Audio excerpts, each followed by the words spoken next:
All right. Hey! Welcome back, guitar broskies and brochies. Brochies. It's totally gonna be my thing. Welcome back to the new age synthwave guitar palace, where it looks like synth, but we talk about guitars. That makes sense. It makes sense to me. It makes total sense to me. Yeah, I don't know why. I don't know why it wouldn't make sense to anyone else. Don't question the background. In fact, if you're gonna question the background, you're fucking up.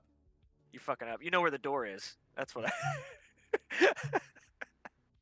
And if you don't know, it's the little X at the top right of your screen. Right, if you're on a Mac, right. it's the little red button on the top left. Just go for that, and you'll probably be happier if you're already freaking out about the goddamn background. Yeah. Because it's about to get fucking nasty up in here. It's so nasty, bro.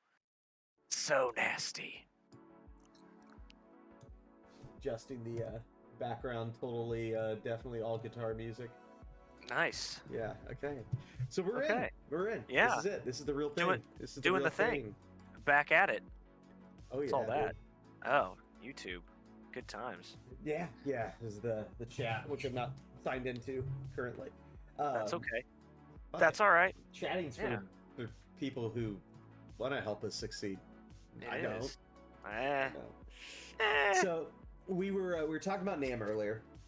Yes. And so my question is, did you see anything else come out through NAMM that was interesting?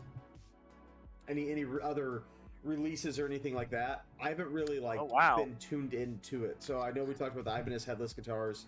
Is there anything else that you were like, oh, that's cool or unique or normal, or is it, the classic Vibe line got revamped for the 30th time, or Yeah, I'm pretty.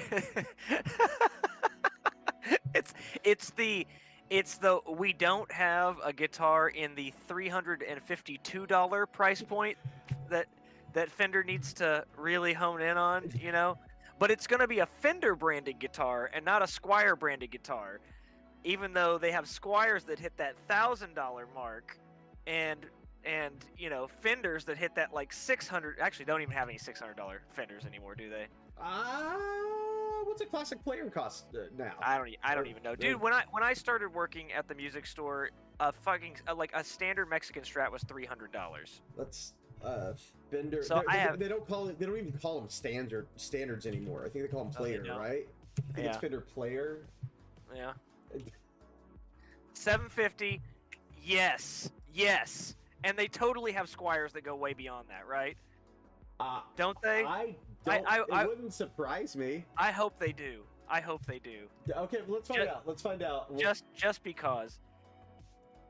Squire. I don't even know what to like.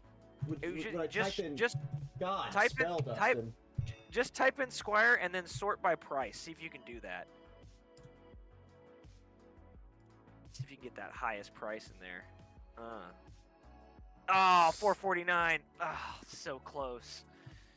They're messing up. So far away. They are, man. They should have them. They should just totally slop all over the place. Oh, Floyd. It's a shell pink with a actual Floyd. I'm sure it's the 1000 or whatever. Man. Is that a roasted maple neck? Probably is. Honestly, that's kind of hot. That's a fucking roasted maple neck. Good God. 12-inch radius. Wow. Man, is that new for NAMM? It probably is. That's crazy. I mean, that looks like a really solid deal. If that's a real Floyd, it is. It says Floyd Rose. It doesn't say Squier on it. No, it says Floyd. No, it definitely says Floyd, and the stuff says man. Floyd Rose licensed double locking tremolo. So it's the licensed one. Do they usually call that the 1000? Yeah, I mean 1000 series. Yeah. Isn't that what that usually is then? But man, the 1000 is actually so you've got the Floyd Rose Special, right? And then you've got the 1000, and then you've got the legit, Schaller Floyd, German Floyd. But the 1000 series, fucking great. It does have a contemporary neck carve. Yes, dude. What's even the point? Honestly, they've outkicked the coverage. They're putting that $1,200-$1,500 Fender appointments on Squires. That's just. Of course they are, though. That makes total sense to me. That Why makes not? total. Why not, Josh? Yeah, right, Why, right. why would they not? Why would they not do that? I don't know, man. You know. I don't know. But yeah, God, that's so silly. Going back to the original question, nothing popped out at me. I don't think. I haven't even been. This is how weird this year is. I haven't been tracking. Usually, there's like one thing that catches my eye that's going to be released at NAMM that kind of draws me in. Yeah, to NAMM. yeah, for sure. A while back ago, it was that Origin amp I bought, the 50-watt overseas made Marshall that was Plexi or 800 adjacent, and it's got like a pull out pot for the gain knob, so you can like be faux Plexi and then you can pull it out if you want to be faux 800. Yeah, that amp is actually, I still have it. I like it. I play on it sometimes. It's cool. It's like switchable. The wattage is switchable. I mean, dude, I think it was, I don't know how much it was, but so that was a NAMM release, and it was the classic, so if no one knows this, NAMM stands for not April, maybe May. It absolutely does. So if you order something that was released at NAMM, you might get it in May, not April. Quit calling these music stores. Quit harassing these music stores. You're not gonna getting have it. They're going to tell you not April, maybe May. And that's for like winter NAMM, obviously, but like right. I'm pretty sure with like all the shipping struggles these companies are going through, it's like gonna be like not never, maybe sometime. Like, exactly. They're gonna have to like really change the name. Not never, maybe infinity. Yeah. So, what does it actually stand for? Is it like National North American Musical Manufacturers? There you go. There it is. That's what NAMM actually stands for, if you're wondering. Because originally, it wasn't about having YouTubers come and film things. It was like actually like where if you owned a guitar store, all the brands would set up their stuff. So you would go to their booths and figure out what you were going to buy for your store for that year. Like that's it started as like a proper trade show. It is now more than that. It's some weird mix of like a demo clinic and a content creation hub and it actually basically just exists for Instagram and and YouTube. That's basically the only reason I think they still have it. I'm really honestly like it kind of surprised me in a way that they even went back to doing it normal. You know, after last year when they just did everything digital, those companies had to have saved so much money. Well, I think that's why I heard on that dripped in tone or dipped in tone, whatever the fuck Rhett Shull and the Mythos guys podcast is, that they were saying that like people weren't fucking going probably for that reason. They realized, it doesn't matter if we have a YouTube video, or we could just send this guitar to a YouTuber during NAMM week, and we get the same amount of clicks and views and buzz created. And we don't have to set up, a $20,000 pop-up shop for a fucking weekend. I guess that makes sense. Like I said earlier, we were talking about that the dude from Mythos guy, being that he's from Nashville, was being a dick for not going. But like, I mean, I can kind of understand that. He's running a small shop, but he's still a dick for not going. Dude, so the one thing I will say is, like, how much is a booth rent at NAMM? Like, I think that's the real question. If you, let's say you're a small, doing well, lots of buzz about you pedal builder, and your options are to leave your kind of small operation going without you for 5 days for the setup and tear down and come back or whatever, and you have to pay, because for sure you have to pay to get a booth.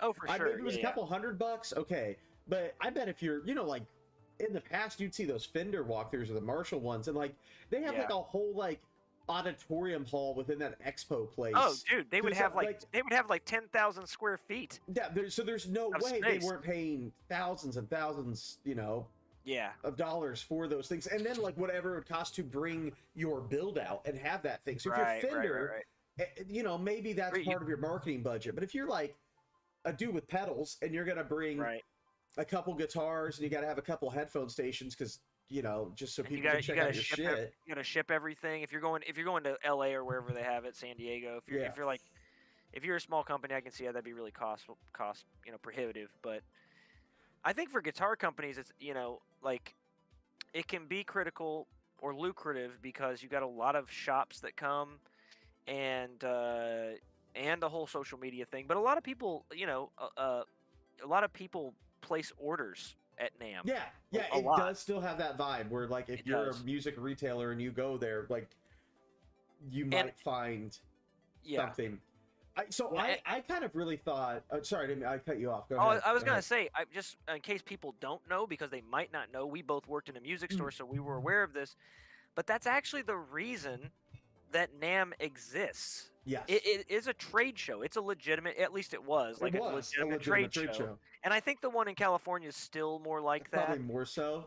But it literally existed so that manufacturers could go and exhibit their newest products, so that store owners, shop owners could go and see what the newest thing was, so they could place orders for the next year. That's what it exists for. And by the way, the whole like winter summer NAMM thing, winter NAMM used to be like the big banger ring, and that's the LA one. I mean, it used to bounce around, but for the most recent times, it's been like the LA one.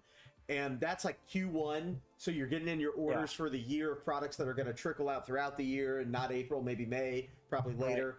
Right. But so that's why summer NAMM has always been weird to me, because you see lines like launching stuff, and you're thinking that it's got to be that Q4 holiday Christmas season. It's like you're trying to generate buzz for that, right? But know that shit's not going to be at your door by Christmas, even if you pre-order it. Like, unless... Especially now. Oh, dude, I can't imagine. Unless those brands ordered them a year ago and have been sitting on them, which they wouldn't do that because they'd lose money. So, like... Especially, I've heard of some local shops where they've got, like... Well, one local shop in particular told me they had, like, 30 Charvels on order. And most of those actually were sold. They were sold. People had been calling about them and buying them. So, like, they're way behind in shipping. Yeah. And they're also, like, they're sold for, months in advance. So it's like the whole system is just completely borked. Even with like a Sweetwater, there are a couple times I almost bought this like $600 Epiphone. And I kept being on the edge about it because I was like, man, that'd be kind of don't really have a lot of import guitars right now. I have a couple like old ones that are nostalgic to me, but like I really don't have them. It's like that'd be kind of a dip in perceived quality, and obviously I was never able to get my hands on it in any shop because everything under a reasonable price has been sold out for forever. Right. And Sweetwater would get a couple in, and I'd get like an alert, or I can't remember if I was stocking it or whatever, and I'd be like, should I order it? And then by the, I wouldn't impulse buy it, which is probably a good move. And then a couple days later, it'd be sold out again. And I'd be like, oh, okay. Man. Like, okay, that's fine. And it happened like 3 or 4 times where it's like, oh, should I do it this time? And like, no, I don't. Because like I'm on it. So what I really want is the $5,000 version of the guitar that this is. And I just keep telling myself that I'll never be happy until I. Do you want to bring it up real quick so you can I probably should, yeah. Oh, yeah. It is a... Now, we did see it. We went to the Sweetwater Gear Fest. I've held the real thing. Yeah, and we got to see they had a Gibson trailer there with all these custom shop Gibsons in. And it's when the year that they were releasing this. What was that, like 2018 or 17 or something? Yes, I think that was 2017. Yeah. So, yeah, this was there. It was the custom shop Gibson version of this was there. And it was hot. It's so hot. I mean, and this has got the vibe of it, but like it's not. It is in stock. So if I want to buy it right now, oh buddy, I could do it. I'm not going to do it. I'm not going to do it. It could be cool. Yeah, I haven't played the Epiphone since the rebrand with the new headstock and stuff. I have, man. The neck profile I've heard is different. Is it different? It is different. Yeah, there's still now. Maybe it was you that I was talking to that said that they were planning on revamping it and doing the neck profiles like the Gibsons. I think I heard that about the 59 Epiphone. The 59, yeah. Les Paul that they put out. That's kind of like an Epiphone R9. As weird as that sounds, an Epi R9. Yeah. I heard that neck was trying to be like a Gibson R9 thing, but like I've just never been a fan of that Epiphone D shape neck. Like it's that real hefty classical guitarish D. Like I don't know why they picked that to be like the thing they slap on all their under $1,000 guitars, because like it's just, to me it's like not accessible if you're a new player, and if you're an experienced player you feel it and you're like, this isn't even like any high quality guitar I would play. No. So it's like unless you love that epi shape and that thing is just for you.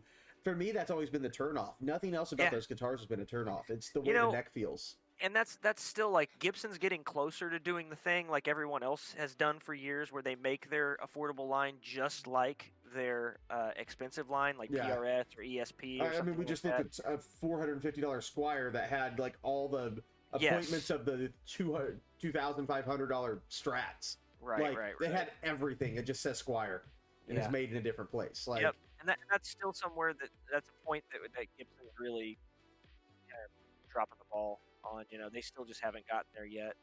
No, I wonder why. Do you have a theory on why? Because I don't think it would hurt their sales on Gibsons to do that. And we've talked about that. Yeah, we've definitely talked about. I even think if they did the Gibson headstock, just like Squire does the Fender headstock, but it just says Epiphone, I think they would sell more Epis and sell no less Gibsons because of it. Yeah, for sure. Because that headstock is just, it's always ugly. Yeah, it is. Even the new one, it's better. It's better.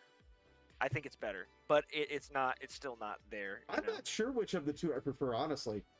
Really? You prefer the older? I think the older Epiphone headstock might be more aesthetically pleasing. Like, when I say older, I know the new one is actually, kind of closer to the really old, original Epi headstock, but I mean, the one they had from, the 90s until, last year or whatever. Right, I think just on headstock form, I think it might be more aesthetically pleasing. Now, I think the thing is, when you see those Les Pauls, there's only one headstock shape you want to see on a Les Paul in general. Right. Especially if it's a Les Paul with all the horn is the same, it's not modified or anything like that. Everything's a Les Paul up to the headstock, so it feels really odd to me. It's not like an LTD where it's a little different, and then the headstock's a little different. That horn is slightly different. It is negligible on the ESPs. In fact, I've played I played LTDs. I toured with LTDs, and playing there was at one point where I was in a Sam Ash, and they literally had two M series guitars. They were the MH guitars with the carved tops. Yeah. And literally the neck profile was identical. Yes. The only thing that was different on those guitars, in fact, they came with the same pickups. I A/B'd them. They sounded very similar. The only thing that was different is that, on a PRS, on the edges of the body where they carve the top, it's got that little lip up on the edges. Yeah. It kind of gives that premium thing, where you can tell they did an extra deep carve there at the sides, and it kind of arches up. So deep. That was the only difference. Okay. Wow. It was so negligible. It was ESP had locking tuners, LTD had locking tuners. They were cheaper, but they still had locking tuners. The ESP had EMGs, the LTD had EMGs, same EMGs. Yeah. The tops, in fact, if I remember correctly, the top on the LTD even looked better. It's just dumb. Hilarious. Dude, and I think now too, didn't a large majority of the LTD line switch over to stainless steel frets? On their higher series, they probably did. I think even the more accessible, everything but the bottom range ones, I thought did. I think all the Korean ones did. All those $8, $9, $1,000 plus. The ESP has always. I feel like they have always done a good job in the LTD range on those higher ones of giving more for the money. Yeah. It's. Dude, yeah. I always thought that. Are they called eclipses? What are the Les Paul shaped ones? They're eclipses, right? Yep. When I bought my very first Les Paul Faded, the studio one, I was in between buying that and the same price Eclipse at the time. Oh man. I went back and forth, and back then I was into slightly gained up heavier music. Not super heavy, but the Eclipse was more like what a lot of the bands I was listening to a lot were playing at the time. But honestly, for me, and it was they did it for a long time. It almost looks a lot like the Les Paul you currently have, where it was a matte black with a aged yellow binding. It looked real classic. I love the look of that guitar, but the headstock it just looked a little too what I perceived as metal for me. I didn't feel comfortable. If it would have had a straightened out headstock and didn't do that swooshy thing, I probably would have bought that guitar instead of the Gibson, and it probably would have been a better guitar, honestly. Yeah. I remember thinking that it felt better than the Gibson I left with, but I wanted to look cooler, so, you know. Well, it's a thing. Yeah. The Gibson's a thing. Yeah. One thing that always kind of threw me on the Eclipses was the thickness of the bodies. They were never as thick. They were just slightly thinner than the Les Pauls, and that always just kind of made me feel like, Yep. You know. I think even as a player at that time, because I was coming from an Epi and I had an LTD H series. I think it was H. It was like a $300 strap. Like teardrop headstock. Yep. It was like Strat shaped, but with a stop tail bridge, string through body. So I was really used to that thin LTD body style, and I really liked it a lot. Yeah. That guitar was stolen from me. I wish it wasn't. That's one guitar I wish I had back. Yeah. That would be. I'm sure I wouldn't like it now like I did then, but for the longest time, I loved that stinking guitar. It's like this hunter green quilt top looking thing. It's probably veneer. Like, it was a cool looking guitar. Besides the teardrop headstock. Teardrop headstock was ugly as fuck. They have rocked that. They've used that headstock a lot. Dude, I had a 7-string. With that headstock. I remember you having that. Dude, I liked it when they went to the more pointy one on those same models. Yeah. Which you also had one of. I had one like that as well. Yeah. I thought those were cleaner for me. Yeah. And the main reason I bought that 7-string, it was a Korean made neck through guitar. And I think it sold, back in like, I don't know, 2003 or 4 when it came out for like $400 or $500. I got it for like $200. Right, because you could get those guitars cheap. You could get them dirt cheap. It's before people kind of knew what was up, And you could throw a set of like, you could throw a Duncan in the bridge. Yeah, you could do whatever you want with them, and and it would sound killer. They're super really solid. Good guitars. It stayed, dude. That guitar actually, in fact, 2 of my LTDs probably stayed in tune better than any of the guitars I've owned.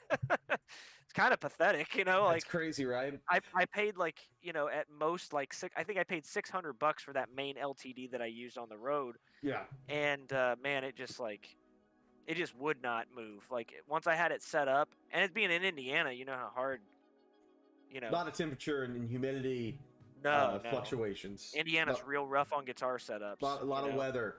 Neck adjustments are a thing here. They definitely are. Every year, you basically have to, you have to adjust your neck. When the seasons change, like it's such a variance in humidity and constant temperature and highs and lows that. Yeah, especially if you're taking it out. If you're taking it out and playing, and it's going from your heated car, the backseat of your heated car or whatever, and then you're walking it into a venue and dropping it off behind the stage where that door's opening and shutting the whole time. Like, dude, doesn't stand a fucking chance. Nope. But man, that thing was just like, it was damn near immovable. Ready to go. It was, man. I kind of marveled at it a lot of times. And I ended up selling that. It's so stupid. It played amazingly. It sounded great. I had it dialed in, and it was at a point where I was just like, I'm done with this. And I sold it. Dude, I literally sold it for like $150. Holy shit. Well, I hope someone enjoyed that guitar. I traded it in along with a couple other things, and I just didn't even care at that point. So, fuck and it. Probably about a year later, I was like, man. Why did I do that? It made me want to hurt myself. Like, speaking of guitars, you've got a saucy boy behind you. Do you want to show that to the camera? Yeah, sure. Maybe we should pick a guitar from the collection and show it to the camera. Yeah, absolutely. And talk about it a little. That might be fun. Yeah, this is actually. I wish the lighting was a bit better in here, but this is a 7-string that I built. You can see the headstock on it. You can kind of see that ish. There you go. But it's got a flame maple neck. Looks great. And flame maple like fretboard. It's got those Porter 7-string pickups in it. Hell yeah, yeah. OG Floyd. Yeah. One volume, no tone, a 5-way switch. Which this is an Ibanez 5-way switch, so it's got the Ibanez. Yeah. Pickup splitting and whatnot. Yeah. Other cool things. It's got a bolt-in neck, so I actually put machined inserts in the neck, and these are machined screws, and it's got this Schaller. You can see that. Pull it up a little bit. There it is. Okay. Yeah. It's got the Schaller spring claw. God, I'm bad at this. Up more. There. Well, back it out. Back from the camera and then towards your ceiling. There it is. Okay. Yeah, now we can see the whole claw. You can see it. Okay, so yeah, instead of having wood screws that go into the body here, it actually bolts directly to the body, and it just adjusts with one Allen wrench, which is kind of nice. Awesome. Anyway, really but cool. Yeah, it does the thing. Yeah. You know, so. Yeah, that's awesome. I thought always I always want to have a guitar like in the shot. Nice. You know? Well, I'll go snag one of the Franken things. Yeah, dude, do it. Yeah. Cool. So I'll go for my.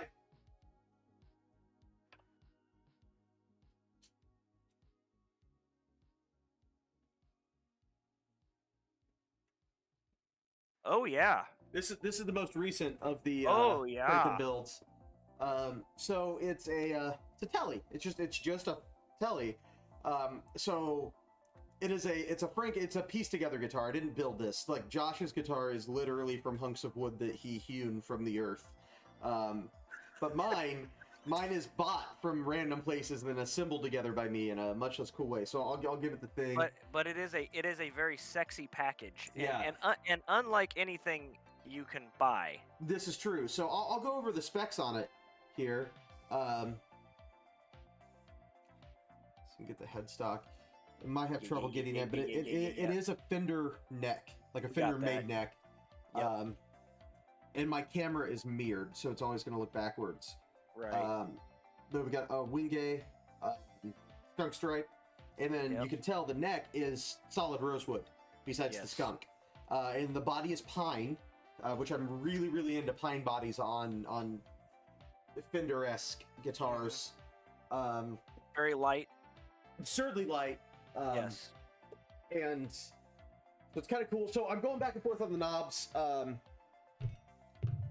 These are jazz-based knobs. Nice. But I know everyone's favorites. Unanimously, everyone I've asked. Really? When I initially built this, I had put Marshall amplifier knobs. Dude, they look on it. The gold top on it with the gold body and the black. I mean, it just like. So they're gonna go back on. I just haven't done it yet because like that's unanimously everyone was like, dude, that's the cool thing. Dude, you fucked up by taking them off. But so I'll give a rundown, then we can go deeper into your guitar because there's a couple things here that I learned when I was building this. Is kind of cool.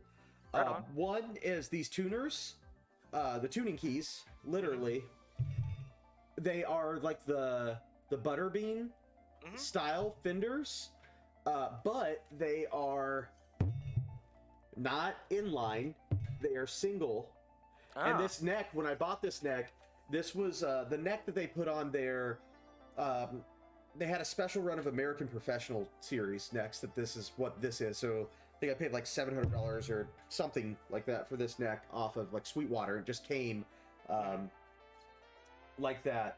But it already had the pre-drilled 2 little dimple holes for the tuner installation on the tuner holes. So since those holes were already drilled, I didn't want to drill more holes in the guitar because I already had what it needed for tuners to drop in.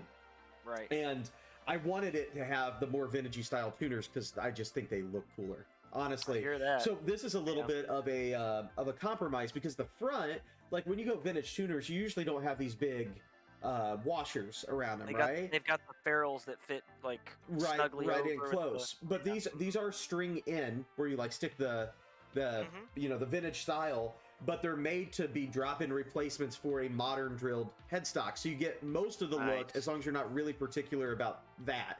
And this isn't supposed to be a vintage. It's like kind of vintage nod. It's vintage inspired with like the pine body and shit, but I wasn't going for that. And initially had brass saddles, but I had some issues with those, so I thought that saddles were causing the issue. swapped them out to Graphtex, found out that the actual bridge plate where the strings come through the body had a burr in one of those holes down there. So I took a drill and drilled those out more and got rid of that noise, but haven't taken the time to switch back to brass saddles, which I generally prefer on a telly. But this thing sounds so killer, I might not.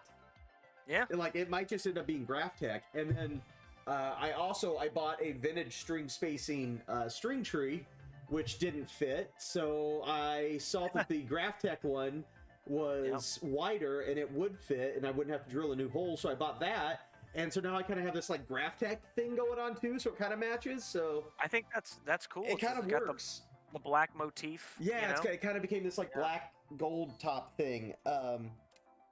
It's wired with. I went lazy and I didn't do the wiring on this. I bought one of the Emerson custom harnesses that are pre-wired, and I just dropped it into the board I bought. I'm gonna set that up for a second. So that was super simple. That was, unscrewing 2 nuts and screwing them back on, which was rad. And that Emerson, like it had, an oil, a film and oil cap capacitor, wired in and everything, like nice vintage cloth and the super clean wiring. So all I had to do was wire the pickups in. Went super lazy, and the cost difference between, they're using nice pots and stuff. It has a real nice roll off.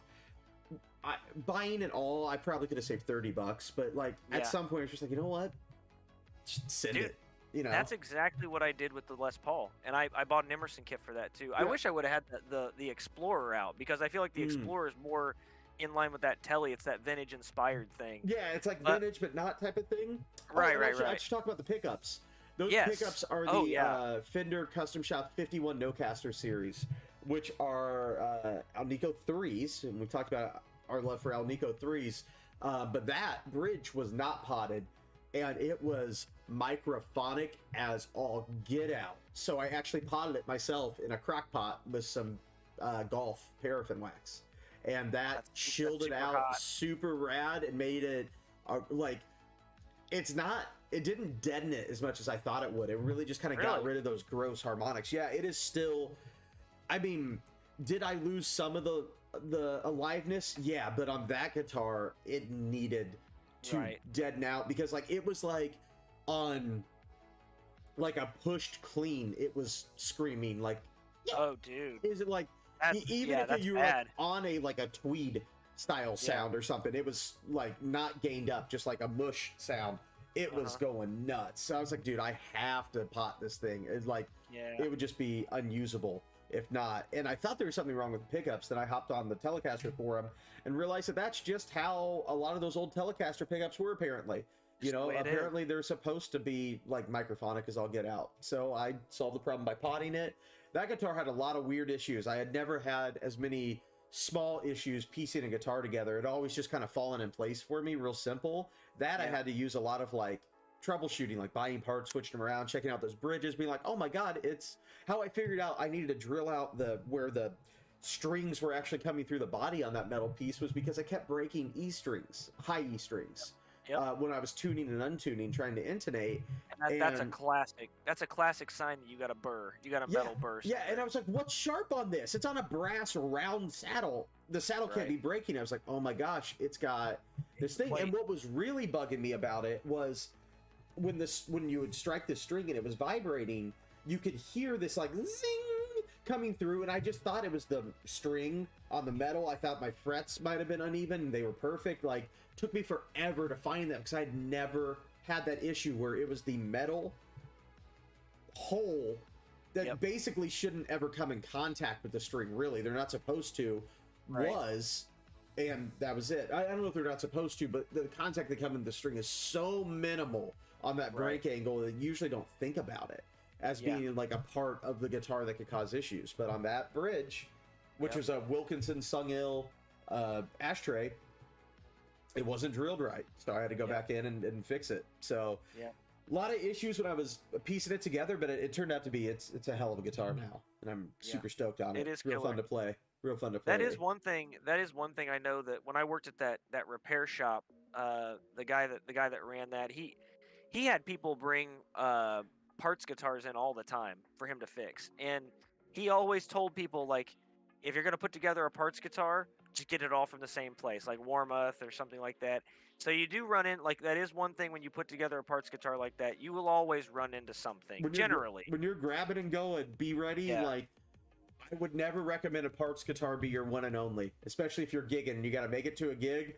Yeah. Parts guitars are for people that, like, you got a couple in the stable that are, like, ready to go all the time, and you're... Yep. If you think part of the experience of building the parts guitar is troubleshooting the issue, and that's almost enjoyable for you, even though it's frustrating because you have this thing that you spend a lot of money for. Like, I'm probably like close to $1,300 or something in that guitar all said and done now. Yeah. But like, if you're okay with knowing that, like, I've got the skill to eventually take this home and make it a rad guitar, it is a frustrating point when you're looking at your big lump of money. You're like, man, I could have just walked into a store and bought a used American Tele at this point, if you don't love the experience of dicking with those very small parts. And sometimes even if you do love the experience, it can be like a little bit like you're punching your dick, you're frustrated because you're excited about all these parts, and in your head it's going to be so cool, and you're holding it and it sucks, and you're like, you know, and that's before you even intonate it. That's before you get the action set. You're just trying to chunk it together and see if it actually works.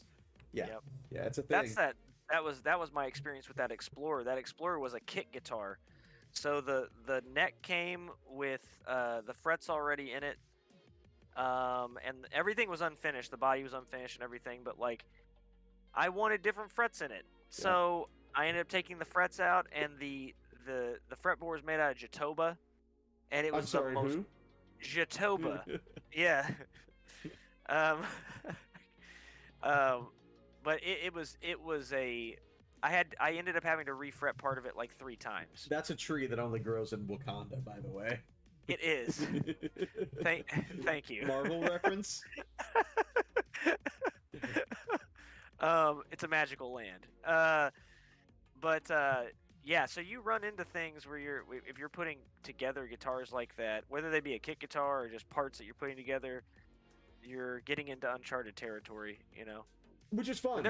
Like, it is fun. You'll learn a lot about your... It's also a pain in the ass, but you'll learn a lot about your proficiency to problem solve on the instrument when you're doing it. Yep, definitely, you know, take your troubleshooting skills up a notch, you know. And in my case, take your fretting skills up a notch. Right. Was that a hard wood to fret? Dude, it was. I've said this to several people. I've done fret jobs on ebony more than anything, actually. Yeah. So, which is brittle. Often, it is super brittle, but man, this Jatoba was the most brittle stuff ever. Like, I mean, no wonder it's not used more often. Sure. Why was that the choice for that neck? I don't know, because that's that's obviously not a common neck. Fret wood. It's not. No. Wood. Like, you know, I know that Fender ended up using Jatoba a lot. No, excuse me. When they were having issues getting rosewood. Interesting. So I thought is it Pal Ferrell adjacent then? Pal Ferrell is actually so ebony is in the rosewood family. It's just the darkest, besides like Mexican and harder, right? It is hard, or more dense. More dense. Pal Ferrell is actually extremely hard. It's probably just as hard as ebony, but it actually resembles it. Well, it's got more browns and yellows in it. Yep. Like it's somewhat closer to rosewood. It's not quite as that, you know, rich brown, you know, that rosewood is. But yeah. If you guys don't know what a Pal Ferrell board looks like, actually one of my Strats have. I'll grab the Explorer here in a minute too. I don't know how much of it'll come through on the camera, but like it's a bit lighter in color sometimes, but it definitely does resemble rosewood quite a bit. It kind of in color, and I think this is why so many people were kind of like not into it at first. Like Stevie Ray Vaughan's Strat was always Pal Ferrell, like his original one that he beat to hell. Like Fender had used it for a while, but it got more popular when the rosewood thing, whatever. But because it looks to your eye, if you're used to seeing rosewood, Pal Ferro looks like what rosewood looks like when it's dried out and needs fretboard conditioned badly. Yeah. Yep. Right. So like I think that's why a lot of people were opposed to it, because they saw it and they were like, that just looks like a really, really bad rosewood board sometimes. Yeah. This one, and this one's been conditioned fairly recently, and it's still a lot lighter. Now, I will say, like, tactilely, or whatever that word should be, it feels great. It does feel very ebony-ish. Yes. Like, it's got that ebony vibe to it, which I actually really dig. It is very similar in ebony in how tight-grained it is. So in rosewood, you'll see those big open pores. Yeah. Most rosewood anyway. With Jatoba, you don't get that. Like, it's very tight, and that actually lent to the brittle nature of it. That makes sense. Yep. So you can see the striations in that. The striations and the pores in this all rosewood neck, and that's just part of rosewood. And this doesn't have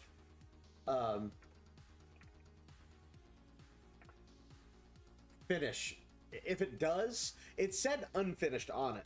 Now, to my hand, it feels like it has a very, very thin satin finish. It says it's unfinished. The board is definitely unfinished, but the back of the neck is either just been sanded to smoothness, or it has a slight satin thing going on. They might have sanded to like 800, and in that case, you wouldn't be able to tell. Yeah, and you can't. It would just be so tight, you know, like, so, yeah. Let me talk about how tight it is. So tight. I don't even know. I mean, it might be pointless to get my comparison up here, but you could, like, the rosewood in it.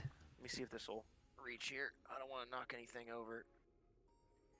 If I get this, like, right up on here, nah, it's too dark. Yeah. You can't really see it. The pores in this, oh my God, they're like, it's some of the most open pored rosewood I've ever seen.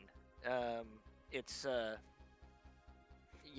kind of, like, when I got it, I was like, man, this is okay?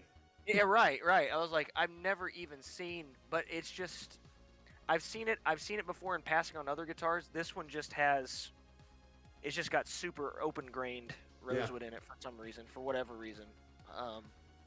Yeah. I can grab the Explorer real quick. Let me dude, go for it. Let's just go through guitars. Oh, dude, be hot. That's so hot. Yeah. Burb.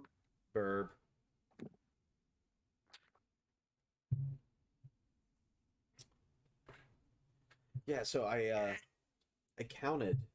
I haven't counted, but someone asked me recently, and I was doing it off the top of my head, and I think I'm at 16 or 18 or something. I'm gonna try to get 1, 2, 4, 6, 7, 8, 9, 10, 11, 12, 13, 14.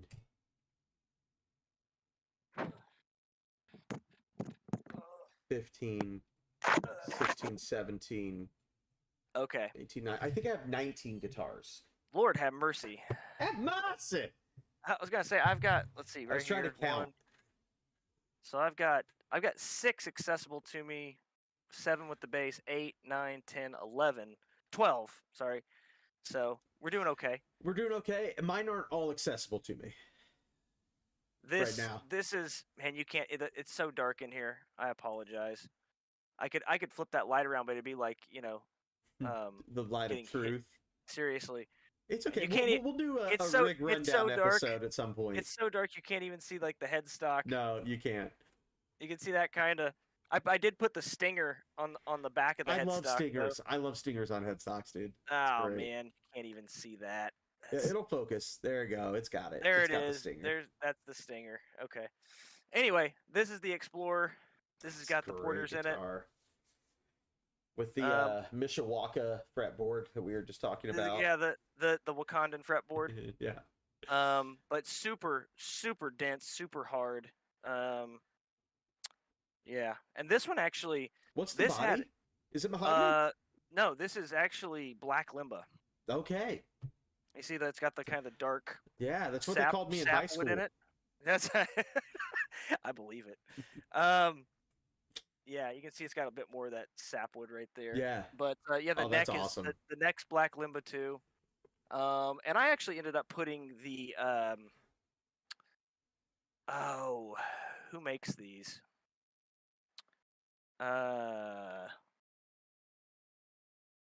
Who's the locking tuner company? Spurzell? No, I got Spurzell's on the other ones. Oh, Hipshot. Hipshot, right. It's got these Hipshot open gear locking Yeah. tuners, and you can't see it because of the light, but this is actually a no drill, no screw system where you've got Yeah. a plate. You've got a plate that runs under these tuners. Oh, that's And different. as long as you have the holes already drilled, you don't have to. I mean, the main holes that the tuner actually fits through. Yeah.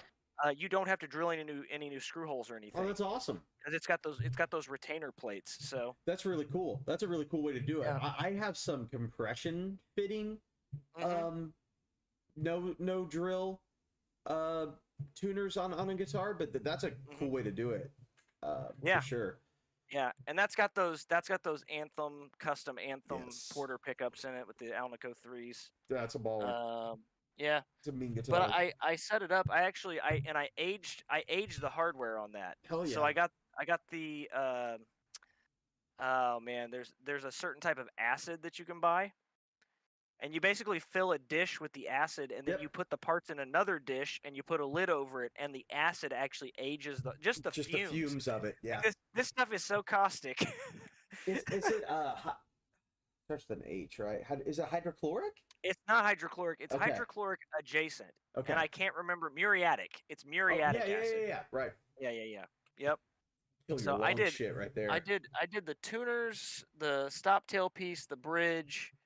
And you left that zip or that Tupperware sitting next to your baby's crib, just open right next to him while he's sleeping. I did. Right?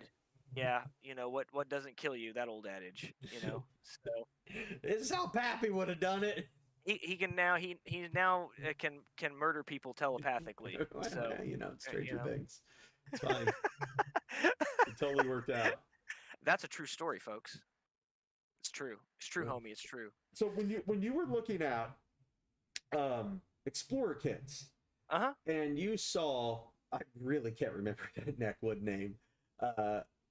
Hit me with Black Limba. No, the fretboard. Oh, Jatoba. Yeah, Jatoba. Yeah. When you saw Jatoba fretboard and a Black Limba body and neck, right? What made you go, that's the Explorer for me, and not the classic like rosewood on mahogany thing? Like what like spurred you to pull the trigger on that kit specifically? You'll love this. I had actually just messaged this company probably like 3 months earlier about this kit, and it was like $700 or $800. I can't remember how much it was. And it was specced out exactly the way I wanted. I wanted Black Limba besides the fretboard. I actually was going to get ebony on the kit, right? Sure. But it had the Black Limba body. The neck was a 59 profile neck. Yep. You know, and it was $280. That's a lot. And so, you know, it's a fucking great guitar, dude. I mean, I got what I wanted. And altogether, I think I ended up having about $800 in the guitar once it was all said and done. Yeah, dude, that's sick. I had a lot of time. Guitar is a fucking baller. Yeah, you have a lot of time in it. I mean, I had to do some finish sanding. I had to finish it myself. I mean, you refretted it. I refret it like 3 times.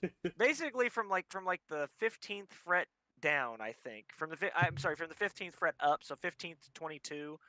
I pretty much had to take the frets out 2 or 3 times and put them back in. Yeah, and I had to, because it tore out so bad, I had to use I had to make my own filler. Yeah. I had some mahogany dust because I just had mahogany dust laying around. Who doesn't have mahogany right, dust laying exactly. around? Or I'm sorry, no, I'm sorry, it was rosewood dust. My bad.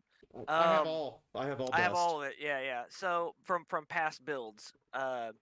But I had that, so I was able to make, new bits of fretboard and use Teflon strips to put in the fret slots, do the whole thing. Anyway, when people ask me about it on the forum that or Facebook group or whatever that I posted this to, because of this company, they have a Facebook group. Yeah. People ask me about it. I was like, don't do what I did. It's like, if you like this guitar, take it somewhere and have someone else do it. Dude, seriously. But I love it. I mean, it's it's great. Besides it weighing like 15 pounds, it's like it is heavy. It's super heavy. It is heavy. So Black Limba as a body wood. Had you had any other guitars with Black Limba on the body? I have an acoustic made out of Black Limba. Okay. That custom acoustic I had made. Yeah, absolutely. That's Black Limba. But Black Limba, so Limba is very similar to mahogany, and that's what the original Gibson V's, Explorers. Oh, okay. So, modern guitars, but basically they call it Carina. They used white Limba, which doesn't have any sapwood in it, so there are no dark spots. And they call it they call it Carina. But it's actually Limba. Okay, now I'm following. Now I see the through line. That's what I was curious about.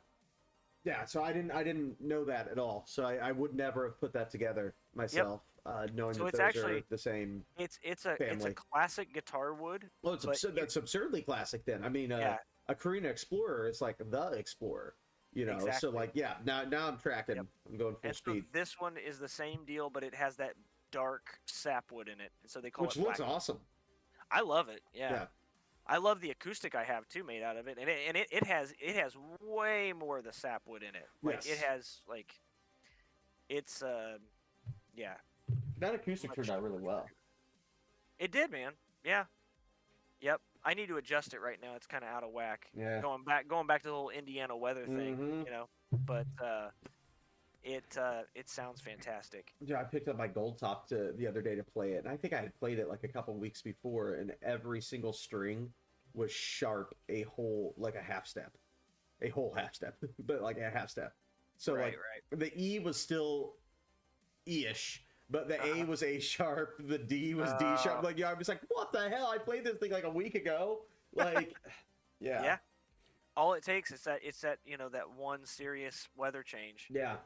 And mine, so like they sit in guitar boats out in the open. They're not in cases. No, very few of my guitars live in cases. My favorite acoustic does. I have a guitar from 1959, which basically, God, I probably haven't touched it in years. I should probably touch it. I forgot about that. Yeah. have a true vintage 1959 guitar. Is it a Harmony? Is that what it is? It's a Stewart or a Phonic. Okay. So if you go deep into the annals of the 50s, you will see that Epiphone, but like the real Epiphone, built guitars for other brands. So it is, from my recollection, I mean, and obviously the history on the brand is like really hard to find because like no one knows what they are. Right. I think it was built by Epiphone, or maybe it was built by people who started another company from Epiphone, like we're a spin-off group of Epiphone. But it has the Gibson headstock on it, like the proper 50s Gibson headstock on it. It has a real gaudy logo that says Stewart Orphonic. That's like a piece of metal that they like tacked in there. It's like a hollow body, almost like 330-ish, but not in that shape at all. But like that type of thing, full hollow, no F-holes. The pickups are Franz pickups, which if you know a lot about old Gretches, you will know is almost like a precursor to the P90, and they are fucking really, really rad old school pickups. Yeah, it's like a laminated maple top, like super weird guitar. Some point in time will show up, but what it really needs, it's a 24-inch scale. Yeah, so that's odd. Okay. Feels sick. The neck is fat as fuck. It's a proper 59 neck and feels as such. And then the rosewood on it is the most beautiful rosewood I've ever seen because it's proper Brazilian, actual good rosewood. It's awesome. There's a shop in town with luthiers that I really want to take it to because the bridge needs pinned hardcore. And the bridge on it isn't the original one because it's a floating. It's one of those like wood bridges that has the stop tail piece on top. But it's like an arch top, right? Yeah, it's like an arch top. So that bridge is floating, but I would much prefer that get pinned down because I have a heavy hand. So like with that guitar, even with 11s, if I bend up, if I do like a 2-note bend and I go like really go for it, I can shift that whole bridge up. So I need something to hold it down. So with like, I bet if I put like $400 into giving it some love on the bridge and, you know, taking care of the dudes that do it, like I bet that guitar would be sick because it's always sounded so cool. It's just super unique. I remember the pickup sounding amazing. It had like huge fat oil caps in it, didn't it? Oh yeah, dude. The oil caps were massive caps. Yep. Which I kept in initially had a chicken knob, like a BB King style rotary switch, and I pulled that out because I'm a monster. I gutted a guitar from 1959. I put a 3-way Switchcraft Gibson switch in it. I kept all the oil caps in and stuff like that, but like I was like, fuck this rotary switch. I can't live with this. Like it's just isn't my thing.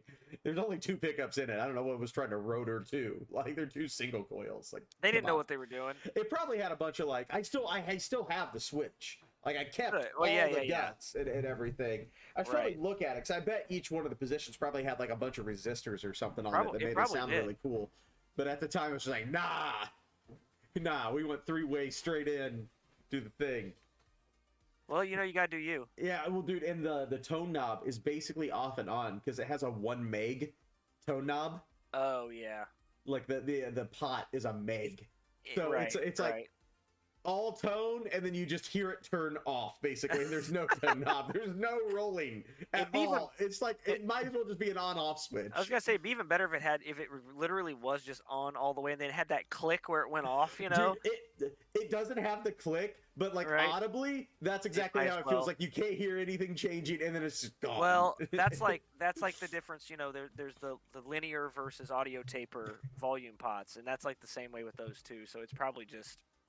It's like that, and you know, all the age and stuff, like, you know, because back then they were just putting shit in guitars to make them work. You know, I mean, it is a 59 with all the weirdnesses with a 24-inch scale. Like, you don't, it's not common. You see 22s sometimes. You see 24 3/4. Right. You see 25s. I mean, you could, and it plays awesome. But like 24. So that's a thing. But they were doing something different, you know, set themselves apart. Apparently. Too far apart, apparently, since they didn't last. Too far. I don't know if they lasted into 1960, honestly. Oh, God. They went too far. Yeah. Yeah, I totally forgot about that guitar. That's crazy. Yeah, I don't keep it out. That lives in a case. That just came into the shop randomly, right? Yeah. Yeah. Yeah, I really wanted that guitar. It just came in, and I was like, I've got to fucking thing. This is like so hipster. It must. Well, I mean, when on earth are you gonna find anything like that again? That's not like $6,000, $10,000 or something. Yeah, even at the time. So I remember I weaseled.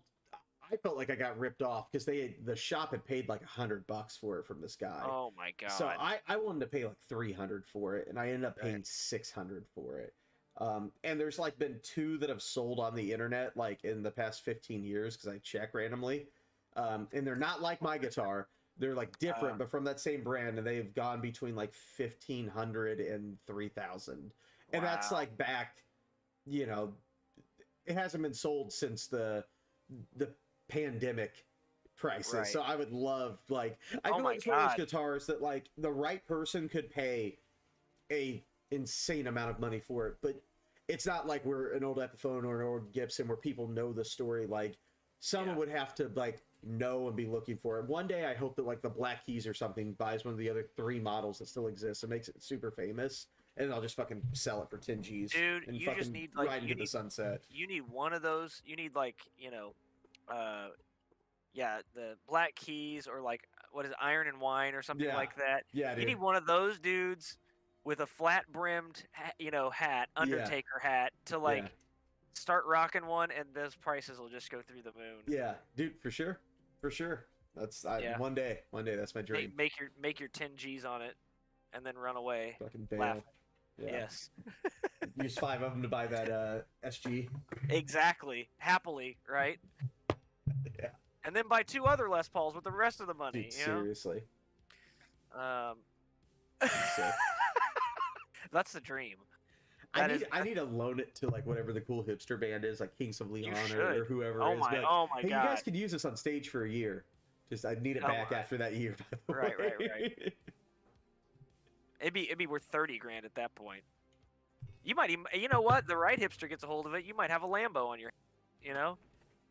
That might be your Lambo. Like, I've always wanted to trade a guitar for a Lambo. LL, that's the dream. That's the dream. I don't know how to drive a fucking Lambo. They're automatic now. Are like, they? It's pretty, okay, yeah, it's pretty. Just, that's the Lambo I want then. It's pretty much just point and shoot at this point. You know, like you just get in Are one. Are those guitars really actually automatic? Nope, sorry, cars. Are those cars really actually automatic? I mean, yeah. They make automatic Lamborghinis. Like that doesn't seem right at all. They make that like actually just getting into car shit just for a second. On the back, do they just say poser? They should. Like is it the Lambo poser model? Because like you don't know how to drive a stick and you have a fucking Lambo. Dude, I mean, I'm being honest here. Like literally, like probably 4 or 5 years ago, all of the supercars, all high-end sports cars, went to automatic transmissions with paddle shifters on the steering wheel. Sure. But they did that because they started using these double clutch systems, and they made the gear shifting like instantaneous, and so their 0 to 60 times just dropped. Okay. And so they're faster. That's the thing. Okay. They're faster. I mean, that's cool. That's cool, then, I guess. Yeah. I feel like if you're buying that type of car, that type of horsepower and shit, like I feel like you're the type of guy that wants to stick shift and wants to like. I think. Vroom vroom. Fucking. I think everybody pretty much agrees that all those cars should be available with an actual manual transmission. I mean, come on, like. I know. You save up your whole goddamn life. You buy a Lambo, you get in here like I, want to feel like I'm in a race car, and I've got paddle shifters, and I can drive to the supermarket without thinking about it. Like, really? Pretty much it. Yeah. Oh, I mean, a lot of the people buying those are dickheads anyway, so. That's fair. Well, I'll have to cancel my Lambo order now that I know that. Guess I'm going Maserati. I can say that because I don't have one, and I don't have 280, 350 G's to spend on one, so, Why not?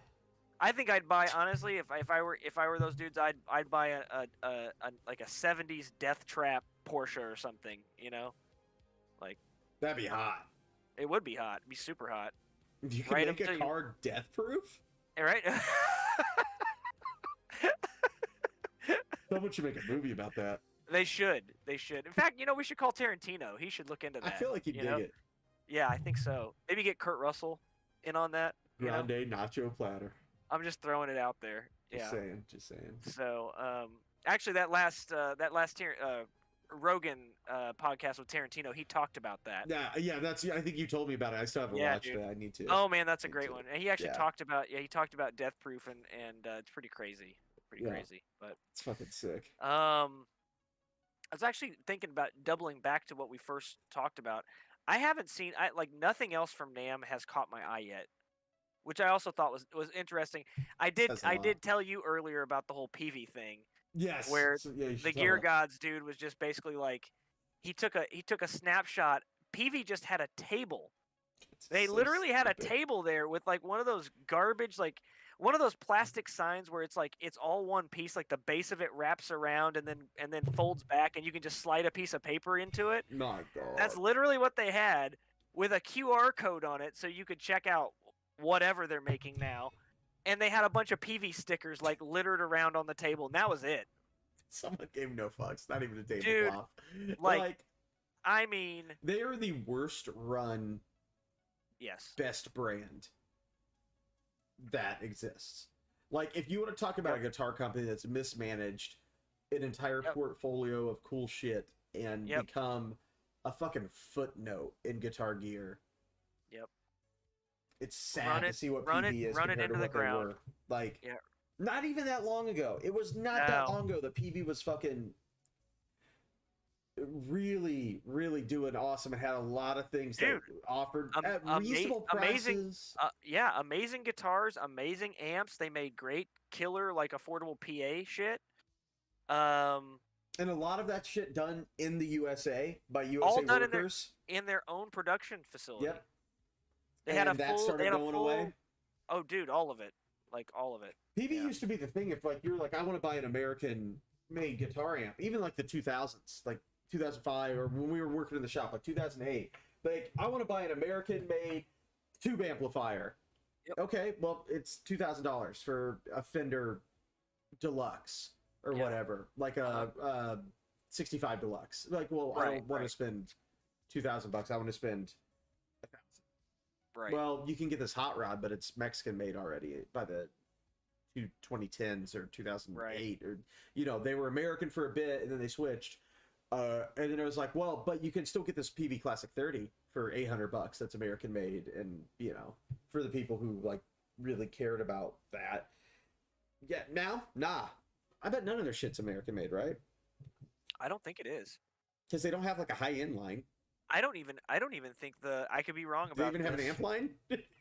You know what? I wonder if they still have, because they made that PV Invective for the dude from Periphery. Yeah, Misha. Dude, I forgot about that. Is that still his main head? Oh, I mean, he was sponsored by them, but like, dude, all those guys used Axe FX's live. Oh yeah, that's right. Well, dude, even their last record was Axe FX's. Or yeah, I don't want to say last record. I remember they had this YouTube doc they put out about the making of, I think it was Periphery 3.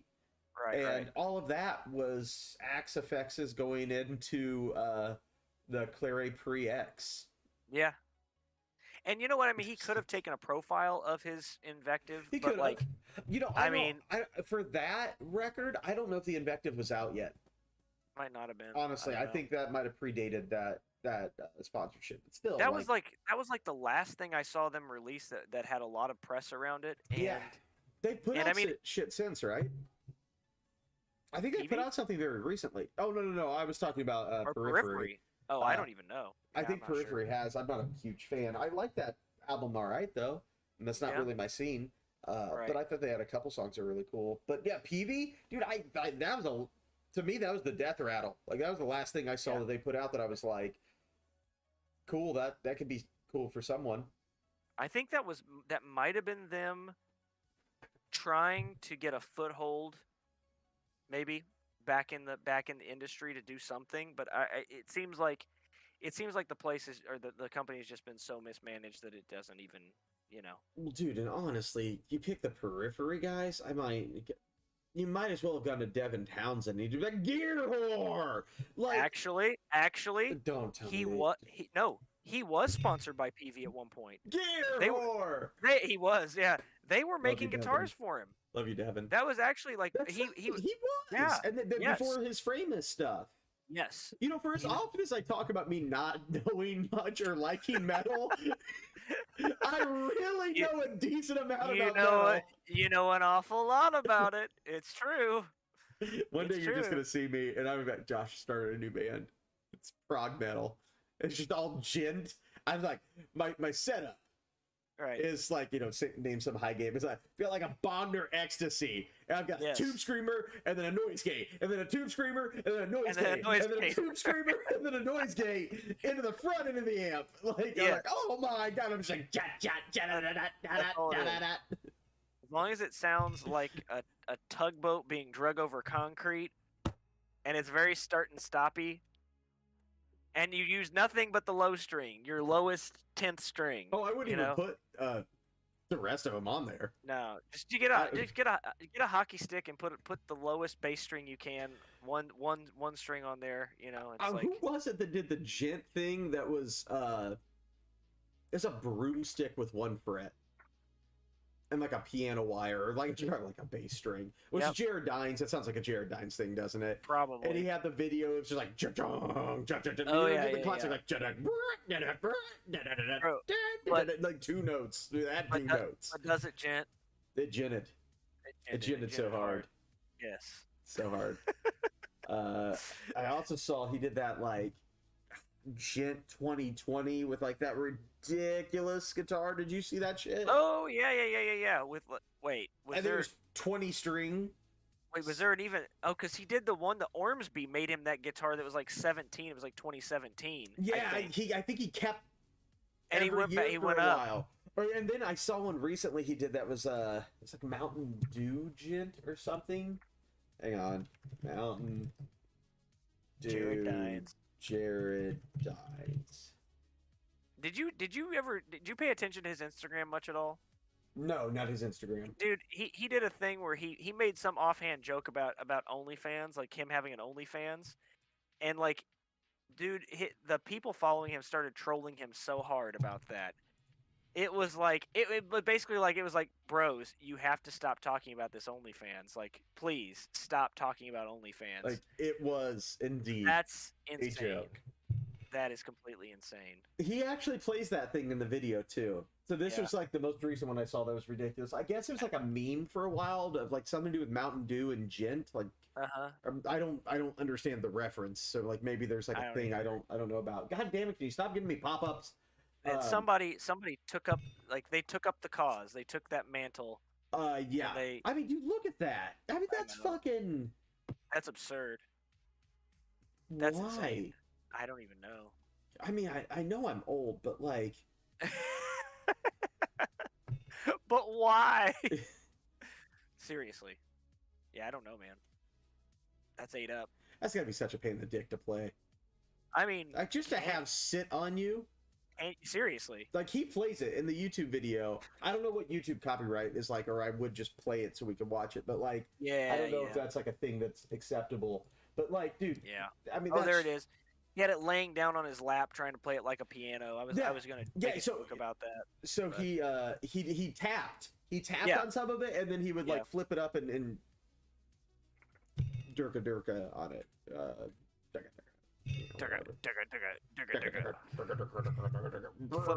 Flip down, smack it, and reverse it. Oh, can I work it? It's your fault the pussy ain't wet. It's true, homie. It's true. So all the people who don't know, that Missy Elliott song. Yes. Let me work it. And then the reverse part is. And what that is they thought it was a radio single, but the lyric is "It's your fault the pussy ain't wet," and that can't go on the radio, so they reversed it. So it's still on the radio. None of us just knew for about a decade that's what she was saying. Yep, she got away with it. Good for her. Seriously, she was right. Why not? I just can't believe that song was actually a hit. Like, you know, it's like, what happened? Was that the 90s or was that 2000s? I want to say that was 2000. I want to say maybe early 2000s, you know? Is there a difference? I don't even know. No, there's not. I got my, speaking of early 2000s, this is not guitar related at all, but we're just going to do this. That's all right. I got my dogs get a monthly subscription for chew toys and treats. Yes. It's called Bark Box. Oh, hell yeah. Because that's the life I live now. But this month's came in, and like, you know, I ordered it, like there's like a Christmas one with all this Charlie Brown stuff on it, and I love peanuts, so I got that. And of course I forgot to cancel the subscription, so now just randomly a fucking like $50 or $60 box of dog treats shows up at my door every month because I just am too lazy to cancel. But it's kind of cute. It's kind of become a thing. This month's was all Space Jam themed. Oh my god. All the chew toys and the treats are like, the bags are branded with whatever the month's theme is, because apparently very soon a new Space Jam movie is releasing where LeBron James is Michael Jordan's. I've seen that. I'm sure people are going to be pissed about that probably, but like. No, I'm sure people have been. The weird thing is people have been making that comparison for so long, but like, I know. He might as well just become the thing. Whatever. Right, I mean, I'm sure little kids will love it if you're a little basketball fan. Oh, and, dude, you know, just like what Space Jam was for us in the '90s. I'm sure it will get to be that again. Yeah. I think kids have way shorter attention span, so instead of it being the regaled, loved thing for 20 years, I have a Space Jam hat still. I'm sure it'll be something that kids watch for like 3 months and then forget about. Like 20 minutes later, they don't even finish the movie. Exactly. Yeah. What's next? Like, this is dumb. This is so stupid. Why is it so long? Right. I'm gonna go back to watching people open toys. These kids are gonna go back to people watching people open toys on YouTube, Dude, when I was a kid, I had a Space Jam, I want to say mattress, but that's not the right word. Blanket. What's the blanket you put on top of your bed? Comforter. I had a Space Jam comforter. And Michael Jordan, every night when I went to sleep, I pulled Michael Jordan up toward me. Oh yes. Not weird at all. And he kept you your guardian Jordan. It's like, thank you, your airness. Yes. No, I actually, speaking of something nostalgic and actually slightly guitar related. Oh, hey, well, that's first. I actually realized that the new Bill and Ted movie was on Prime the other night. So I started watching it, and yeah. Oh, that's not a good yeah. It got about 15 minutes from the end, and I had like been about 20 minutes into it. It became a very passive watch for me. You know, I was more just me sitting there scrolling on my phone. But man, it got about 15 minutes to the end, and I was just like, I can't even do this. I don't even want to see how this ends, and I literally shut it off. You're like, this was a bogus journey. Whoa, yeah. Seriously though. But yeah, a shame, man. and the first two Bill and Ted's, I was a little young for those anyway, but like I remember watching them when I was a kid, and they were funny and entertaining. I love, like, for me, especially the first one, Beethoven, Socrates. Like, there's so many fucking lines in that I still fucking say today. Yep. Yeah, dude. That's why we need Eddie Van Halen to join our band. Like, don't watch this movie. Yeah. Actually, watch it, but just be drunk first. What? I can do that. In fact, might be a tonight movie. Serious. That movie had so much press about it too. It did. People were so excited about it, and it was one of those things like when all the shit went down. Yeah. I think the world collectively, and that movie was going to be a giant box office thing. People were going to go see that movie. I would have probably. I guarantee. I bet we would have saw it together. Probably. Yeah. And then it just got lost in the berry. So many movies had that happen to them. There was a remake of 1990's The Craft, and this is somehow about guitar. The Craft. You remember that movie? Oh yeah. I loved that fucking movie. What's Nev Campbell? Well, yeah. I mean, 90's Nev Campbell is 90's Nev Campbell. If you're listening. Yeah. Just saying. Look deep into his eyes. If they ever figure out how to get 90's Nev Campbell back today, or take me back to 90's Nev Campbell, I'd probably freak out and not say a thing and run the other direction. But I would really appreciate that 3 seconds of seeing the real flesh. But who's the other really pretty girl in that? Wow. She would later go on to shave her head in Empire Records. It's like Robin. Yes, I can't remember what her name was, but I can see her face. Yeah, super cool. I mean, I don't know her, but super cute. That movie released also, and it was had David Duchovny as the foil. So you heard me, David Duchovny in the 90's remake or relaunch or 90's inspired whatever of The Craft. Right. And it was probably one of the biggest pieces of shit I've ever seen in my life. That's kind of how I felt I've about seen Bill some and big Ted. pieces of shit. I mean, you know that pile of shit in the first Jurassic Park movie? Yes. Where he walks up to, he's like, well, that's a big pile of shit. Yeah, that's a huge pile of shit. Yeah. This movie was a bigger pile of shit. Right. Than that. So, I mean, I will say, like, I don't want to get political, but I have never seen a movie be so directed by a set of politics and things, like, to the point where it's like they might as well have not filmed a movie and just had the people who wrote the script or one of those ideologies talked about. If they would have just sat in front of the camera and told you how they want you to think and feel for an hour and a half, it would have been probably a better experience. Like, the Bill and Ted movie was not. It was just built around these other things. Pure ideology. It could have been anything. That movie could have been about football, and it wouldn't have mattered. Like, seriously, that movie had nothing to do with The Craft.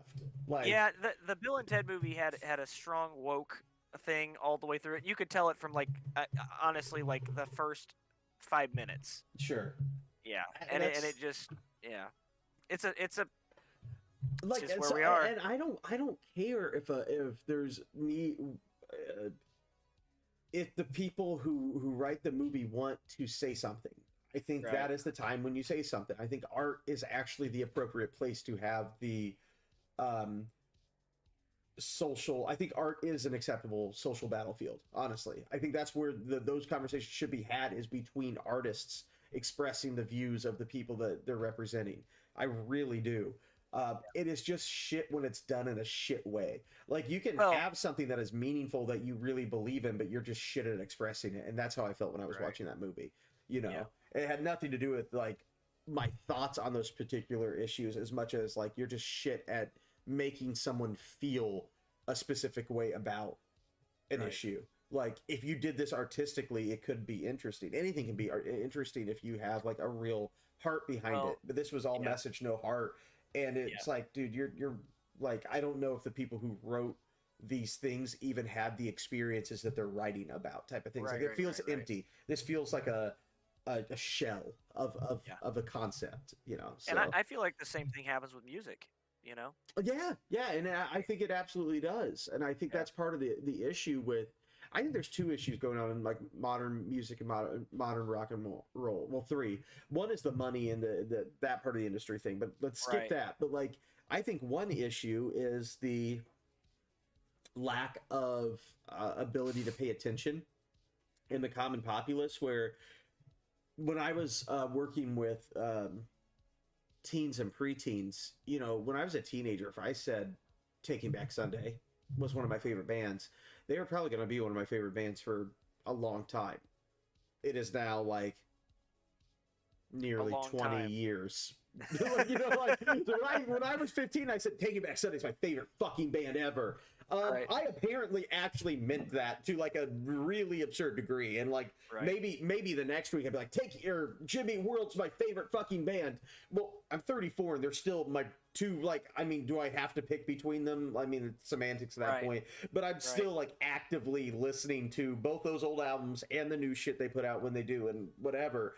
These kids would say like, with that same type of fervor, "This is my shit, this is my new favorite thing," and then a week later it would be something not even close. I feel like the leap from Taking Back Sunday to Jimmy Eat World isn't even a leap. They toured together probably during the time I was trying to like figure out which I loved more. They were probably on tour together. I know they did.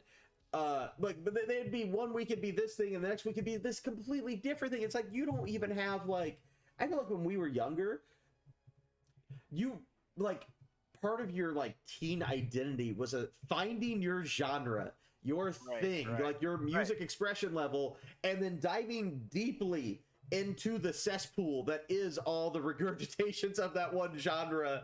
And like, you know, you can talk to me about every single, you know, 2005 pop punk band that all sounds the same to everyone else who wasn't listening to that shit then, and I would know everything that they put out that year. And I feel like you'd be the same in different genres, and kids don't do that anymore. Well, but like the whole thing has changed with, we've talked about this too, as far as the music industry, is that, you know, when we were consuming music, we were consuming albums. Yeah, we listen to whole records. And now people are kids. They've grown up in the era of downloads and streaming, and it's like you're just listening to the hits. Yeah. What's weird is too, like we also grew up in the genre, or in the world of Napster. You know, we were like what, like 10 when Napster came out or some shit, 9. I mean, it took it a while to percolate though, and to like really like change things, you know. Yeah, I just think for me, I mean, I was burning CDs when I was that's like what I'm 13. saying. So like for me, I would burn a mix CD, and then if I found myself listening to a song a lot, I got into that band and I would rip everything that existed from off the internet. That's why I know Metallica's backlog. You know, as a guy who never listens to metal, that's why I know. I think I'm really conflicted. And who bought the Amon Amarth live DVD? You know. Now, honestly, I mean, I was listening to him. I'd never bought that DVD though when you had bought it, and I was like balls deep into it at that point. Like, but dude, so one, the DVD came with the record. It came with Twilight of the Thunder God. That sounds like a double win for you. It was, and I had bought that record sight unseen because also kids, you also used to do this. You used to walk into a store and you bought a record because the cover looked cool. And they were CDs back then. They weren't actual vinyls, but you called them records anyways. But like, yeah, I walked in and I was like, dude, that cover, you know, it was. There's no denying it. It was Thor pulling the tongue out of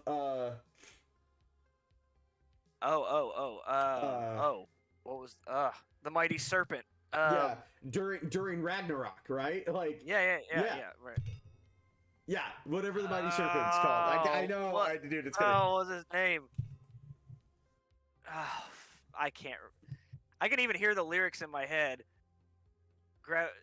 Firmly by his tongue. Soon as jeez, I can't even. I'm looking it up. I'm not gonna know. Yeah, you look it up. I'm looking it up. But yeah, that was sight unseen, and I took it home, and I was like, oh, well, this is a. I would have loved to have been a fly on the wall. With you like watching that for the first time. Well, you know, it definitely wasn't my first exposure to dirty vocals. You know, so it wasn't like I was unprepared for death metal.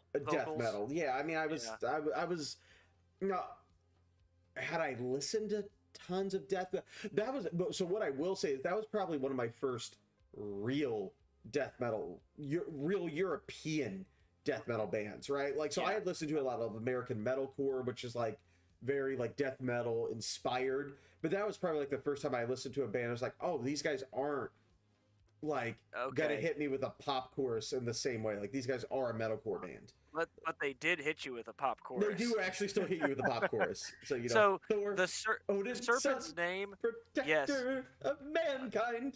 Yes, rise to meet your fate. Your destiny waits. Ragnarok awaits, I think. But the serpent, the serpent's name is bear with me here.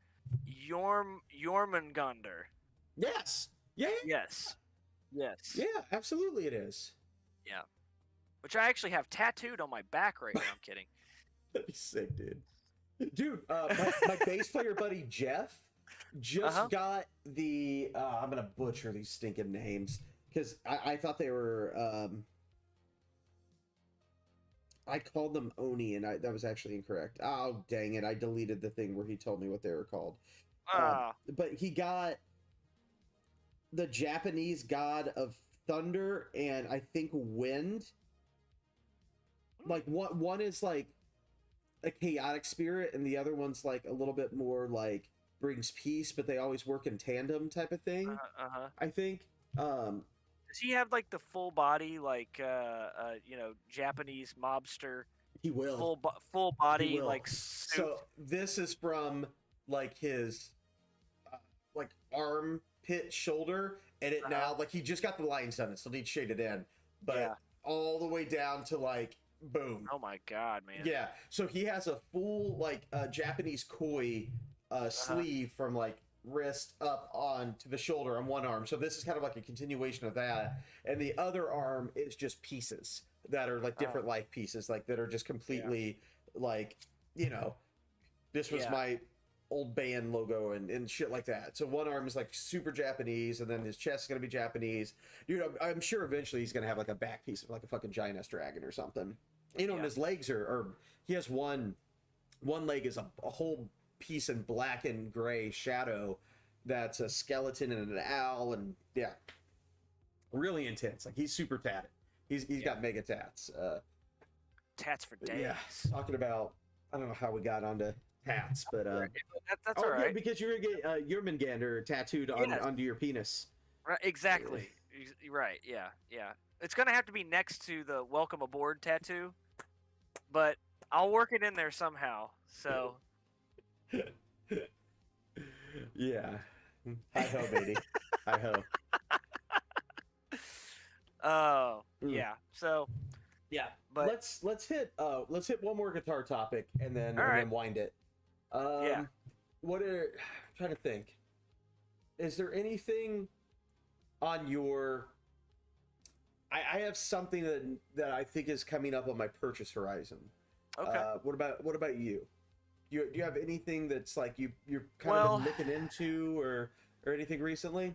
Yeah, the whole telly thing is still kind of on my mind. Yeah, I mean that was an itch I scratched real quick. You scratched that one real quick. But I got into that. Mine's going to be a little bit farther down the line, but I think that's still the blonde telly with the single pickup. Yeah, the reverse. Esquire. I do the Esquire, but I think I'm going to do a reverse headstock. I'm going to left-handed neck on it. You're a filthy man. I know. But I think that would really do it for me. A blonde telly with like you can see through to the wood grain. The finish, yeah. Yeah, and I've always been hot for those, like the Mary Kay Strat. Oh yeah, the Mary Kay sick. With the gold hardware. I think I'm gonna do gold hardware on it too. Oh. And I think I want to try to find a Finnish neck.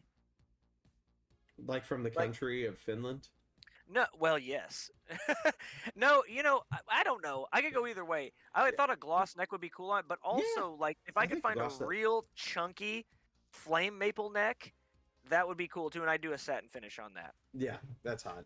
But I'd have to find like a baseball, like a fucking basically you want a Mary Kay telly.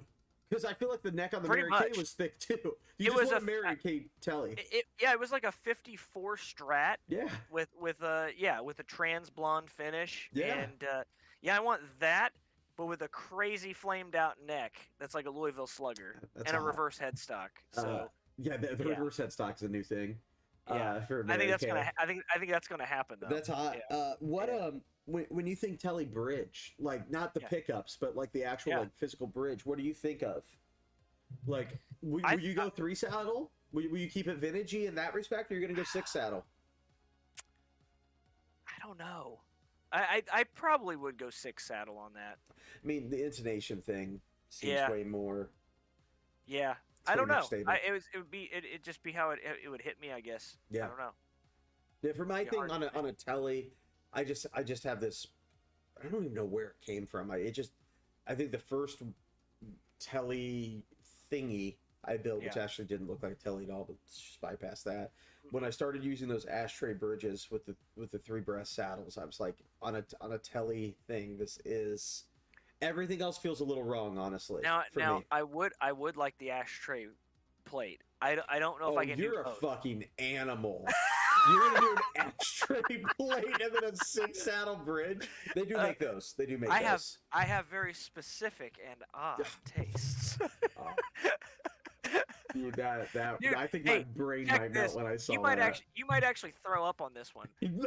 on this part, there's more actually. I thought an actual like a gold Floyd string retainer on the headstock, but like at an angle would look cool too. Oh wait, okay, I got it. So at first I was thinking of the nut, and I was like, "What no, the fuck is wrong with you?" No. Like no, but just the string retainer, the bar string retainer. Yeah. Yeah, there is something wrong with you. But at an angle. You know what though? A string retainer, that could do all the strings probably would help on a reverse headstock. Because you're going to want that angle to be sharper, especially on your low strings, so they're not too flubby. Right. So it's actually kind of like really functional. You sick bastard. I knew, like, the more I thought about it, the weirder and more specific it got, and I thought when I did tell you that you would probably either just do that or end up throwing up from like motion sickness. Like, oh my god! Like what? You can't do that. Like you fucking monster. God damn it. Yeah, like it will probably be a thing of me trying to find the pieces to this. I have no idea. Like, I guess I could probably get a Warmoth neck to fit those specs. Oh yeah, dude, they make it. But I don't even know how much that would cost. Like to custom order a Warmoth neck with like a 59 profile neck, like a crazy flame maple. Doesn't matter. Like it doesn't. I'm honestly, gonna do it with Warmoth. It's probably what, $300 or $350, right? It probably is. It probably wouldn't be ridiculous. I bet you could build that guitar. And I might actually shoot the finish on the body. I don't know. Or have my cousin do it. My cousin could do it. Should totally shoot all over that body. I should just blow all over that thing. Just whitewash it. That's basically what you're saying. You know what I'm saying. Saying it's so hot. So what about you? What's on the so agenda? As always, a buddy of mine said that, like, hey man, like I want to do some music. A couple months ago, and usually when he gets you that pre-roll, either it won't happen at all, right, or it'll happen on the drop of a dime. It'll just have to be like lickety split. Yeah. So I've been thinking about my board. I haven't really gotten my board doesn't really have a lot of love in it right now. I've got a small board I use that's like under my preamps for recording. That's literally just a reverb and delay in one pedal from Walrus and a tube screamer. Mm-hmm. And then I've got the Boss board that I use when I'm just jamming or want a little bit more, but whatever. But my actual, like, I have multiple pedal boards. All of them are ripped up besides the Boss board and the little recording board. But the one that's closest to together is my Blackbird board, and it's still basically together. But there's a couple things going on. That board's hot. Just the board itself is hot. The board's awesome. It's rad, and the flight case is cool, and everything. Blackbird does good stuff. Yeah. So thing one about it is one delay pedal on there. It's doing this weird thing. When I kick it on, it drops the whole signal of the board dramatically. And it's a JHS, and I've had another JHS pedal go wonky. What pedal is that specifically? Just it is the Pink Panther. Okay. It's called the Pink Panther. It's basically a modified DD5 circuit with a built-on tap tempo and some like modulation knobs and stuff. And it's basically like it's a DD5 thing, but they don't make the Pink Panther anymore. Well, they do. That's the one where they have the copyright infringement, like cease and desist thing going. So they call it the Lucky Cat now. But when I bought it, it was the Pink Panther. So in the past, I had one of my favorite pedals, which was a Charlie Brown. I have a hand painted Charlie Brown. I had an Angry Charlie that was hand painted too, and I sold that. The Charlie Brown went wiggy, and I sent it to them, and they fixed it and sent it back for free. And I didn't. Did he say what was going on with it? Something had burned out on the inside. Oh, okay. Like something had gone bad. He didn't say specifically what. No, well, I might be lying. I think he might have said what part he replaced, but I don't remember. It would be a more accurate statement. But he fixed, and they got it back to me very quick, and that was cool. So, and I will say, like, I've never had problems with my stomp boxes going out. The only ones I have ever had problems with have been JHS pedals, and those pedals. The hand-painted one was a pretty early Charlie Brown, so I was like, oh, well, that was before they were a big brand. Dude, you were buying those, like, way back. Yeah, I had I've had a Moonshine, I've had a couple JS things. The ones that have stayed around were that Pink Panther and the Charlie Brown. But, so for some reason, the longevity, when they get the use on that compared to every other pedal I've ever bashed, I pedals that I've bashed way harder for way longer that have never been an issue. I've never had issues really with pedals needing fixed, but both my favorite JHS pedals have needed fixed when they've gotten heavy use. So it's kind of odd. Head up there, don't know why. I will say though, like the first one they fixed, no questions asked, sent it back to me. It was super easy experience. I sent an email to them. They kicked me an RMA. They sent it back like really timely. Took care of me. So like, is it their fault it's breaking? Is something weird happening? Is it like, I don't know. But so as long as they give me good service again, I won't say anything bad about them. I was gonna say, as long, it's good to let people know what's going on, like what issues you've had with it. But as long as they're fixing it, like and last time they fixed it and they took care of me, and so I bought the Pink Panther new, and I even told them when I sent the Charlie Brown to, I was like, I bought this used off Reverb, so I don't expect you to honor a warranty. Right. If I need it, I sent that in an email. I was like, I want you to know, because I just feel like, I know they're a bigger company now and stuff, but I never want to be the dude who's like trying to fuck some dude over, even if it's just on a little thing. Like, I didn't buy that pedal new. It's not, I don't have a warranty by any rights, but they didn't say anything about it, like either this or that. They didn't say thank you for saying that or whatever. They just fixed my pedal and sent it back. So like, rat on them. So like, in talking about like good customer service, they could have told me that I needed to pay X hundreds of bucks. They could have told me I'm just screwed. That pedal's toasted now, Right, and right. that really special hand painted thing, like you can't buy that anymore. It's straight copyright infringement. It literally is. It's not on board right now, so I'm gonna grab it. Okay, cool. There's a reason you can't get this one anymore.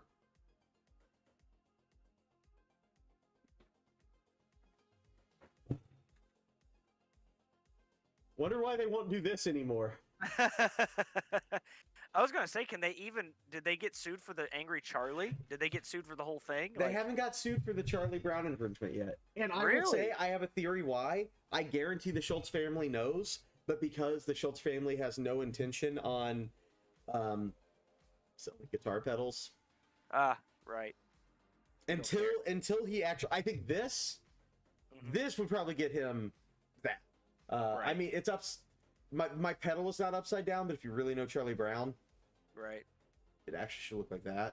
So he deviated by, but whatever. Right. I mean, but I mean, it's still like they're not 4 knobbers anymore. By the way, they're 5 knobs now. So like this is an old. It's number. No, it's 968. My camera's mirroring. Wow. So it's 968. So that's really cool. So I mean, as long as they keep taking care of me, like it makes me kind of like, man, why the fuck do I have to go through this with the brand over and over? But you know, it is what it is. They make great sounding stuff, and I like that stuff. So as long as they take care of me, it's not an issue. But so I need to get that sent back off to them. So I need to pull the board apart anyways. And with that project maybe coming up, I want to kind of get the board. I want 2 things. So that group of dudes, they started using in-ears when they practice, along with a live amp, which is cool. For like backing tracks and just to like fucking not blow your ears out. So what I want to do is I want to build a rig that kicks all of my pedals to 2 places. I want to kick a line out to my amp, which will probably be my 1979 2204. And I want to also kick a line, all of those same effects right in line. I want to kick it to my Strymon Iridium. And I'm going to set that to the Marshall, the unidentified Marshall sound in it, and set up that Iridium so it's kind of mirroring how I set my amps, which are when I'm going to run gain pedals in front of a Marshall style amp, I run it you know, the edge of breakup thing where it's not clean, it's not dirty. I'll set the Iridium to that, so it's like kind of a similar tone, and I'm not going to really care about the Iridium that much, but the dudes who have in-ears who want it, boom, they can have it, and you know, that way. But I also want it, so like I need a ABY, and I've been really looking into ABYs because you can buy a cheap one for like $40, but I know ground loop is a thing when you run multiple amps or multiple sources, and I'm starting to look into that, and I really want to get one with like an isolated transformer and stuff like that. And then I also want to build on the top of the board, I want there to also be a literal DI box after the Iridium. So the whole chain goes, it hits the ABY gives me an out to my actual amp, over to the Iridium, and then out of the Iridium I want to go into a DI box so I can just plug an XLR in if I'm at a venue, or into the in-ear pod thing they have. They have one of those like whole band little things where you plug in a little pod and everybody has their own little sliver of the pizza. Or the other thing is too, often when I record with this guy, when we don't do it here in my studio, when we go to his, he doesn't like to spend a lot of time fucking around with guitar presets. I'll say, give me dirty, and it just is. And sometimes that's cool, but sometimes I'm like, man, I kind of just want to like make the sound a little bit more like, so I get in my creative mode. And having him click through presets, it kills the, like, sometimes you just need to like create, like, you know, like you need to be on. And especially for like his workflow, like he's a very like, when he's going, he's going. So what I thought, I was like, oh, well, if I can control every part of my sound from my board, and all I have to do is just say, plug this in, I'll take care of my sounds, I will have the control I want back without inconveniencing him. So the board is already like, so I'm not switching out. Like I want to get that gain pedal fixed, or that delay pedal fixed. I think I'm gonna mess around with my gain staging. I think the 1981 is gonna stay. That board didn't have a tube screamer on it for the last iteration. Tube screamer's going back on.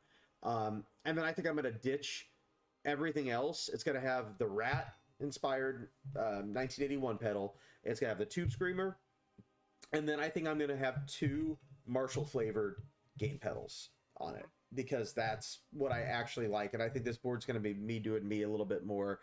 There's one I've had my eye on for a while that I want to buy just because I've wanted to buy it, and it's kind of an excuse. And then there's one, I have a bunch of Marshall in a boxes. I'll probably just pick my favorite one, or the one that's slightly of a different flavor. Like the SL or one of the Plexi drives or something. Yeah, but my guess is it'll end up being, well, it depends on my mood. It could be the SL, could also be my original Marshall, what the fuck's it even called? It's the series that the Blues Breaker came from. Not the amp, but the Blues Breaker pedal that everybody jizzes over. They released a Shredmaster, which is ridiculously gainy, which is, by the way, that's what the Angry Charlie is. It's a mod of the Shredmaster pedal.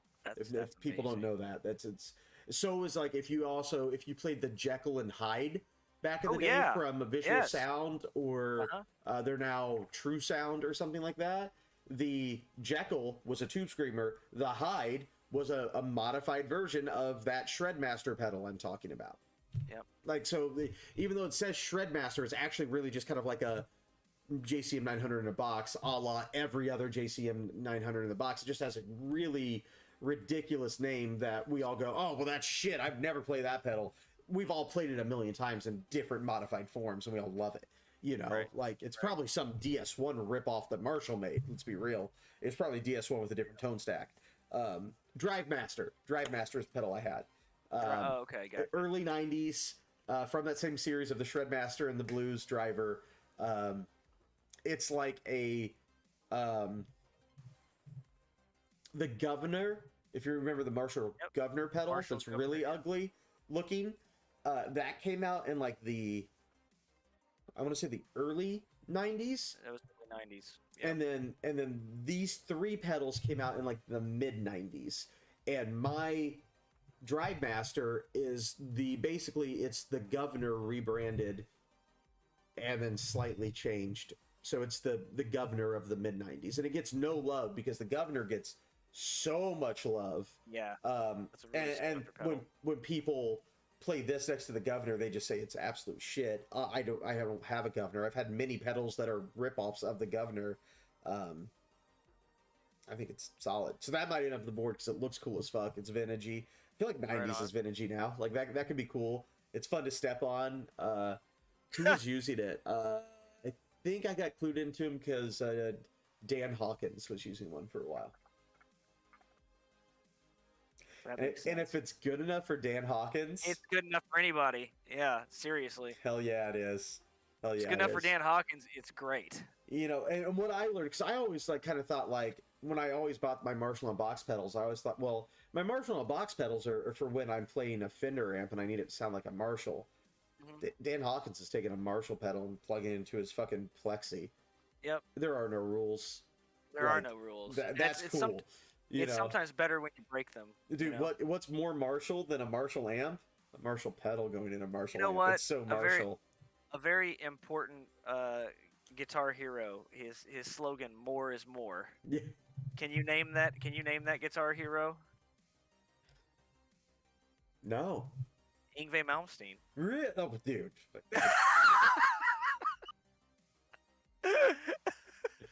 Afterward, did he eat a strudel? He did. He strudel, and then he strudel cast it all over my face. Yeah. It's a real easy lick. You just do this. Thanks, Yngwie. Thanks, that was real helpful. That's amazing. Yeah. You know what? I kind of think I remember that because they did that rig rundown, and he showed he only had a couple pedals, and I think that was one of them. Oh yeah. Yeah. Are you going to get it? Oh, yeah. Are you going to get it? Okay. Get it so hard. Yes. That's amazing. That makes total sense. The Charlie Brown is also a Marshall in a box. Right. Yeah. While we're on the discussion of Marshall in a box, yeah. That's just a DS1 though, right? It's like modded DS1. The Marshall in a box, Yeah, yeah. isn't it? The Charlie Brown. I'm just throwing that out there. I don't know. Totally. Oh, that's it. Oh yeah. Okay. I wish I wasn't Yes. weird right now, but Seriously. yeah.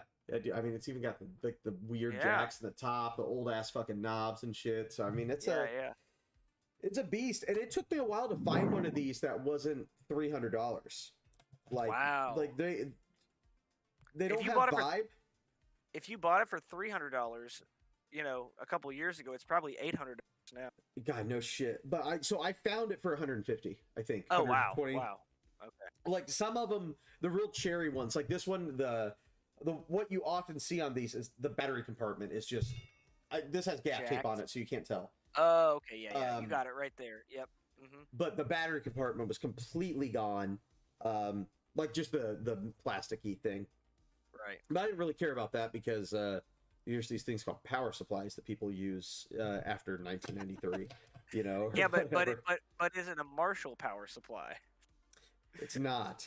It's not. So that means it's probably gonna explode every time I plug this in. It just gets closer to exploding. I need a power cable for a Marshall amplifier. Yeah, dude. But dude, doesn't that just look? I mean, it's kind of hard to tell because it's reversed, but that just looks so like go play He-Man with this. Yes. Yeah. Like, fall through your sword. It is such of a time. It just makes me happy. Because it looks like it is built. It's like die cast and shit. It's heavy. It looks like it could be the channel switcher to your Marshall. Yes. Is what it actually looks like, and it might have just been leftover channel switchers. It could have been that they gutted. But yeah. Yeah. So that's my. I don't know when I'll start doing that, but What are you leaning towards? Any specific ABY? Have you done your research there yet? So in doing the research is when I started learning about the isolated power transformer inside of your ABY switch to basically make sure it gives you a selectable lift to get rid of ground hum.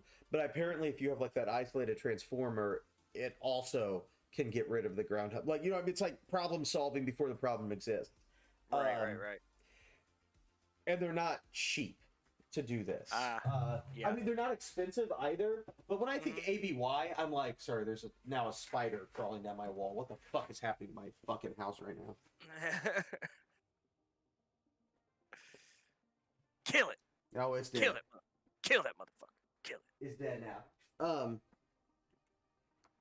Orange actually makes a I think it's like $140. I can't remember what they call it. Orange always has really weird names for their pedals. Yeah. Or anything really.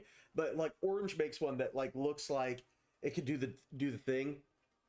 I think the Orange has it in it, or maybe the Orange, I'm not sure if it has it in it. It had some other features that I liked, like lift buttons and stuff, but I need to check into that. I mean, if I was gonna do it and like really, really drop money, like the brand that everybody swears by is that like Lele or Leahy brand. Have you seen that? No. They're like these little red switchers. They're expensive though. They're like $400 for an ABY switch, right? And I'm like, whoa, come on, man, like, bro, I'm not playing. It's not that important. That's crazy. You know what I mean? Like, I don't live at that level. Like where I want my switch. I don't want to spend $400 on a switcher. Like I just can't imagine. I'm okay with spending a little bit on a tool. But like, come on, like that's not sexy. I feel like I should be able to accomplish it for like $400. That's wild. Yeah, for like, it seems like such I think that's simple. Like, yeah, I think that's like it made for if you were pro touring, and like you play the highest quality of shit no matter what. If you're that guy. Didn't George Lynch? Didn't he have like a signature ABY box for a while? I didn't know you could have a signature ABY box. What was it? I want to say was a GLY box. They just changed the letters for him, or Morley George Lynch Tripler ABY pedal. Okay. Have you seen this? No. Oh, It's for having 3 different outs. So it's literally for switching between 3 different amps. It is the Morley George Lynch tripler.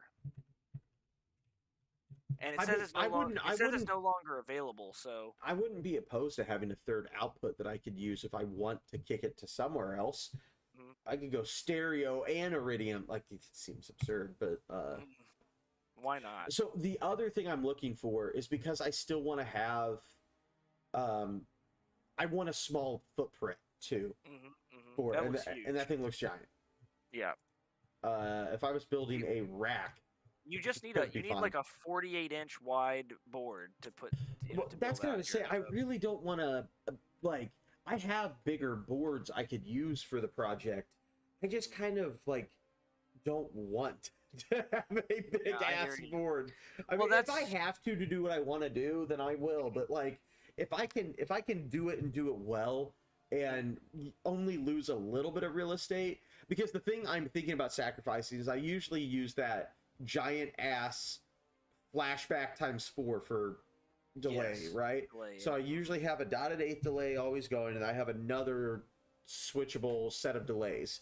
I thought if I didn't use that, I could use just my normal flashback, which is a normal size pedal, and still get that same exact sound. Or I thought, like, maybe I'll upgrade to something that like does a really good faux tape echo thing, because I like that a lot, and that's the sound I usually use on that flashback.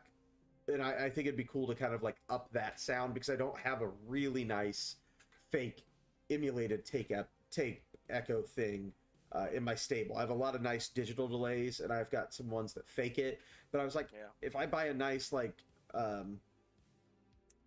tape delay faker, I think that could be, I could get rid of the X4. That will free up tons of space, and then I can afford to fit a DI box and a switcher in the space that giant delay pedal took up. I say, I know that it's still digital, but I'm wondering, because I've got that Source Audio Collider pedal. Oh yeah, the Collider would be cool too. And I don't know if it has tape on it or not.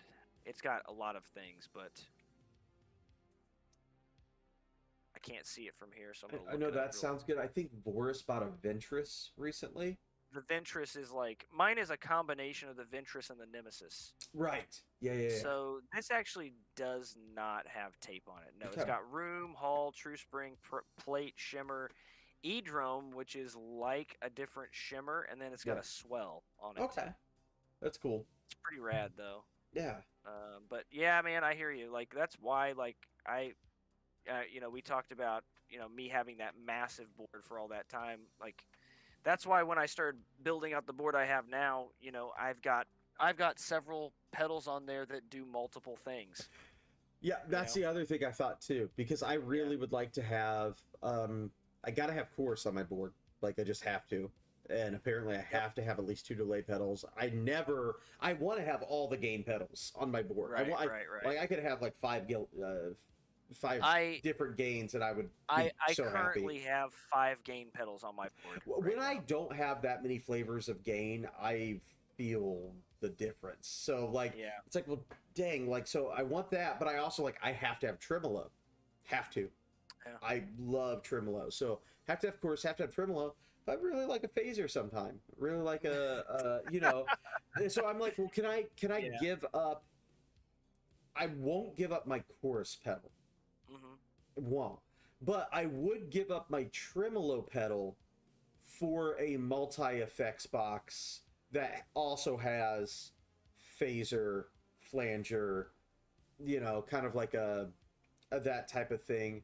I think I could do that and still be like really happy. I would never trade off the chorus. I have to have a dedicated chorus pedal. And have to's, whatever, but like, I really enjoy having it. That's what the H9 does for me. It gives me all those different things. Like, it's got the tremolo, it's got a phaser, it's got a lot of different things in it. Yeah. Now the chorus in it is really good, but I still love that Angel chorus. The Angel Wing's amazing, which is hilarious. It just does the thing. Yeah. For no money at all and super small footprint. But what chorus are you using right now? I use the TC Electronic Juno. Juno. Oh, okay. Yeah. Okay, cool. They just released a new version, actually, and I kind of want to buy it. They Really? made the algorithm better and jizzed in it And the more. Juno is the larger, like retro looking Yeah, pedal. it's Right? supposed to be a la the chorus that was on like the '80s Juno keyboards, but put into Gotcha. a guitar pedal. And it's That's like really super cool. cheap. It's like $60, but it's Yeah. analog, analog chorus. No knobs. Is two buttons. Your choice. Really? Think of the Boss Dimension C Yes. thing, where it's like Yes. your choice is chorus speed 1, chorus speed Yep. 2, or push both buttons in. Right. But I love the sound of that, and I've been running, so my chain goes. I've been getting pickier with order too, so it comes out of the volume into the chorus. Chorus is actually my first thing, and then it hits my gains, and then it hits a delay, and then it hits a tremolo, and then it hits another delay, and then it hits a reverb, and then it Oh goes wow. amps. So Wow. I found I really like tremolo before delay. Really like it before delay. After delay, it kind of sucks the delay out. So like Oh. that's the thing with going to a multi effects. It almost makes me have to go to a switcher like an ES8 style thing. Yeah. So Yep. when I'm on it, I can put it in the order that I'm really into, or Yeah. I need to have multiple delays and multiple pedals in line for when I want that thing. Yeah. So I love chorus before gain. I also love chorus after gain, but I tend to use it more often before because it minimizes the chorus, right? Like when you have all your gain running, and then you chorus on top, it's a lot of chorus. Like you can really tell it's chorused out. When it's before your gains, it feels a little bit more subtle to me the way I run it. Really interesting. So I can Yeah. bury it more and have it on more and give that vibe of chorus. And then also, like every delay I fucking step on has got modulation on it too. So I basically hit chorus like 7 times by the time you're out of my chain. It's Right. like every delay pedal's got some sort of warble. So like it's the most like modulated signal then on fucking You've earth. got which tremolo are you using? The Witch. What is it? What was it?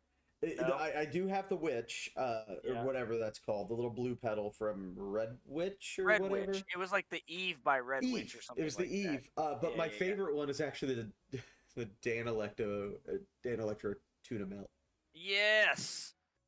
Give me that $20 good. Don't buy them all, please. They break too fast. I cannot. I'm not going to start buying $150 Dan Electro tuna melts. Back in the day, JHS used to. You could send them your pedals, and they would rehouse them. And Really? I always wanted to rehouse my tuna melt. Get it into a real case with a real foot switch, and Yeah, get it out of that fucking plastic thing with the shitty knobs and Mhm. everything. But they stopped doing That- it, and I didn't send it to them in time because it was like Yeah. almost $300, I think, for them to rehouse your pedal. And it was like, Oh. well, shit, I could buy 10 of these Right. for right, that, right. right? Like I'll just wait till and it breaks, and it dude, hasn't broken. But I I'm just can't like, God believe damn it! I can't believe the Switch hasn't broken on you. That you stomp on. I Like know. Because if you remember those Dan Electro pedals, it's a little plastic switch in a circle on a it looks like- plastic body. it looks like nothing. Also, It has looks the most like that'd be the first thing that would go. Oh yeah, I'm sure it is. I'm sure it will Yeah, be. yeah. It also has the most inconvenient input and output jacks, along with power, on any pedal designed to man. Like it is just Are like they on the the top? the top, plug but 'em in they're angled really weird. You can hardly fit. You can't fit two pancake jacks in if the pancake jacks are laying side to side. You have to get the pancake jacks lifting up, so it does this like little bow thing out the top. Like That's it's gross, bizarre. dude. There's so much gross shit going on. It's gross. It's disgusting. I really do also really like even more than the Eve. I really do like the Boss tremolo, the TR2. Really? Oh yeah, the Boss one I've got on the Boss board. Okay. It's a great tremolo. Dude, just use the Boss board. Just use the Boss I board. should just use the Boss board. Just don't fuck around with any of it. Don't do anything. Well, dude, honestly, since all the other boards are ripped apart, I've been using the Boss board more just out of like convenience, so I don't have to like put them together.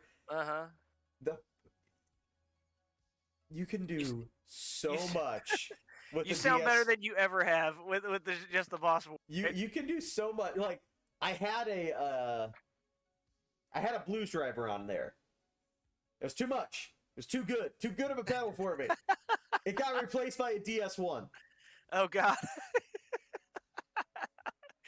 Now is this a DS1 in a Klon enclosure, or is this just a regular I wish it DS1? was. Actually, that'd be sick. But They no, need to so make that. what I found is I had always I mean the DS1 kind of sounds like shit all the time. Well, that's the beauty of the DS1. Anyone who says the DS1 doesn't sound like shit hasn't played a DS1 into a real tube amp. Like, I know we all thought it sounded like shit when we plugged it into practice amps. And then there was like that hipster thing for a while. It's like, no, DS1s are actually really cool. We're all just using them wrong. Remember Nirvana and Steve Vai uses them? Like, Right. hey, Steve Vai's are modded by fucking Mike, Analog Man, right? So like, fuck off. Like, he's not modded DS1 and just play it. Like, and like, if you remember when Wampler was starting out, and he talked about this at the JSS live show he did recently, Wampler's Plexi Drive, he kind of gave away the secret in that book he put out. His Plexi Drive is a modified DS1.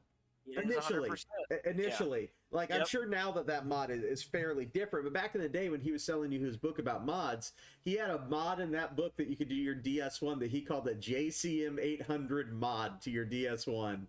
And I you know what, we should buy a DS1 and do that mod to it and see how close it is to the Plexi Drive I've had. It's probably like, but it's exactly the fucking same. It's probably the same. That guy's been selling $200 DS1s and laughing in our faces about it for fucking 10 years.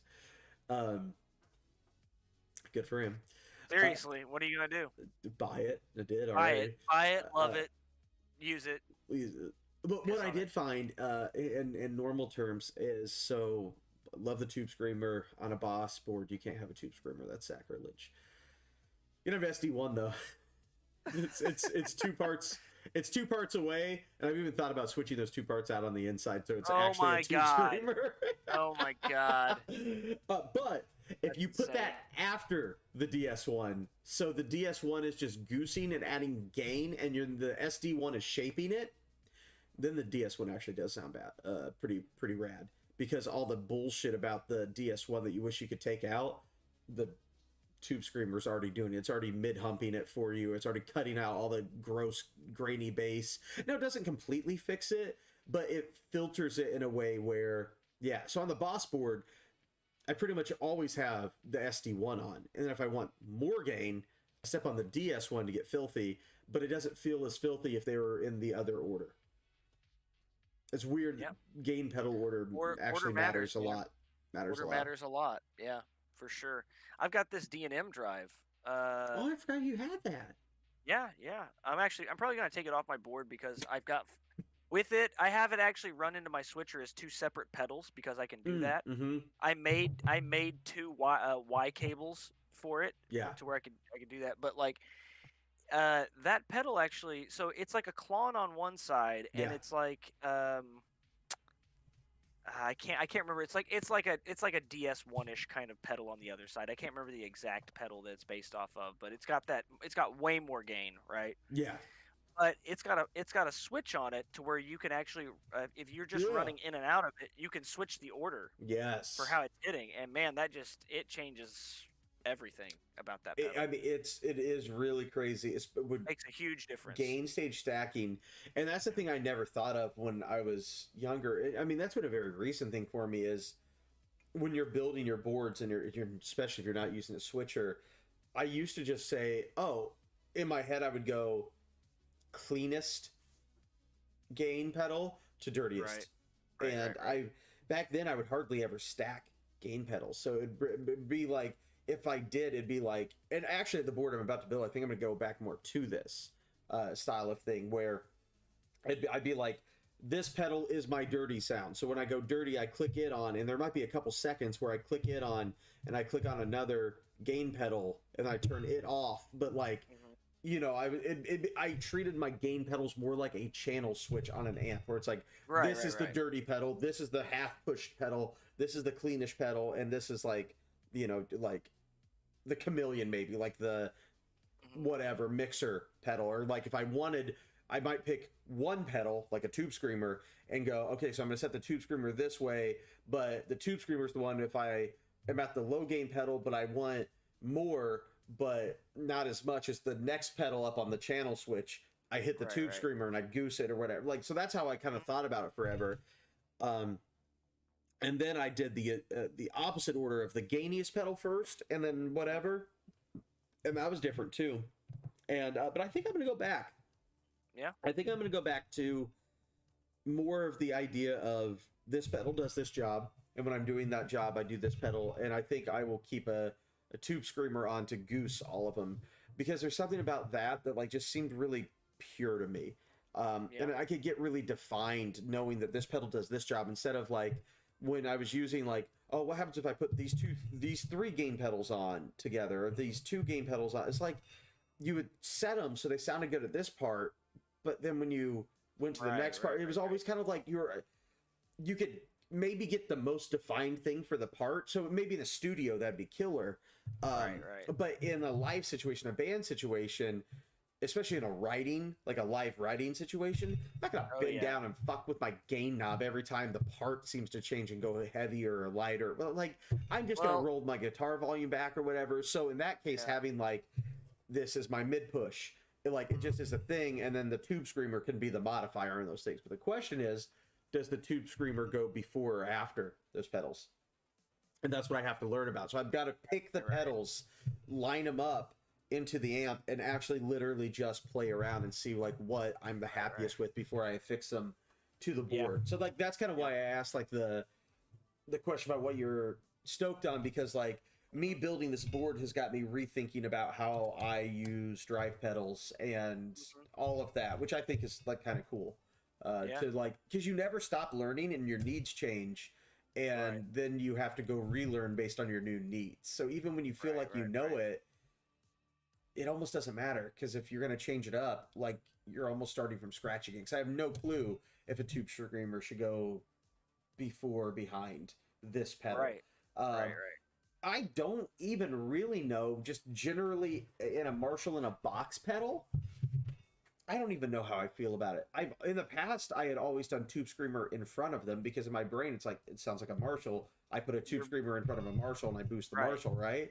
But I don't know. Maybe that's not it. Maybe I like tube screamers so much, I want the tube screamers to shape the Marshall sound in verse and then go into a Marshall for real. Like, what does that sound like? There's so much to learn. So much to know. So much to know. When you're stacking pedals like that, I feel like the combinations are just infinite. Yeah. Like it could never end. So yeah, figuring out.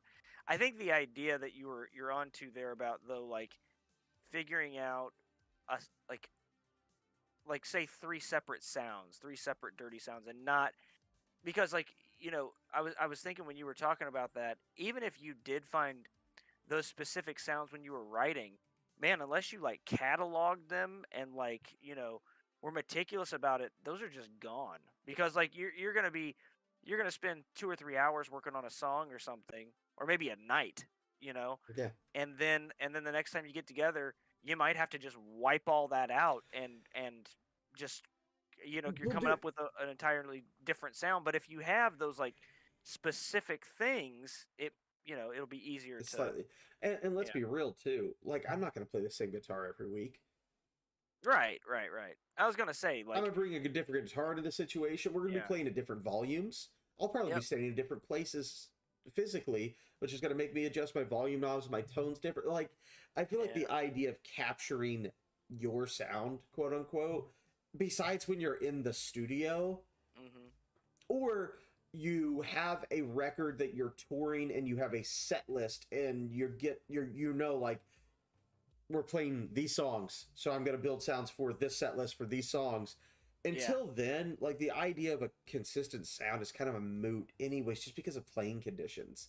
Like, that amp is going to be more or less hot. My guitars are going to be different because I'll want to play something different, because I'll get, just want to, and so I feel like all of that starts adding up. And I think that's the thing us guitarists like hate to admit, is that there's so many fucking variables in everything we do. We can talk about all this shit forever. I can show you, I took a picture of the knobs here, and the knobs on my amp are at this spot, and I use this guitar, and nothing has changed. And then the next time you turn that amp on, it's different. Like, it really is. Like, is it similar? Yeah, of course. But, like... And that's the thing, too, is, like... it just changes. How many, if a part calls for heavy distortion, how much are you going to need to change that based Right. on like, you know what I mean? Like, what doesn't matter what song it is. Right. Like you could have the same heavy, you know, way distorted sound, and you could alter it like in 100 different ways with just your pickups and your volume and tone and like, you know. So like, Yeah. Well, and also when we were younger, we were talking about you didn't have a gain pedal on your fucking amp. You no, you had, X amount of sounds. When I was younger too, yeah, like I yep, had clean and dirty because my yep, guitar was plugged into my amp, yep, and those were my sounds. And like yep. I wasn't unhappy playing ever. I used 3 sounds: Yeah.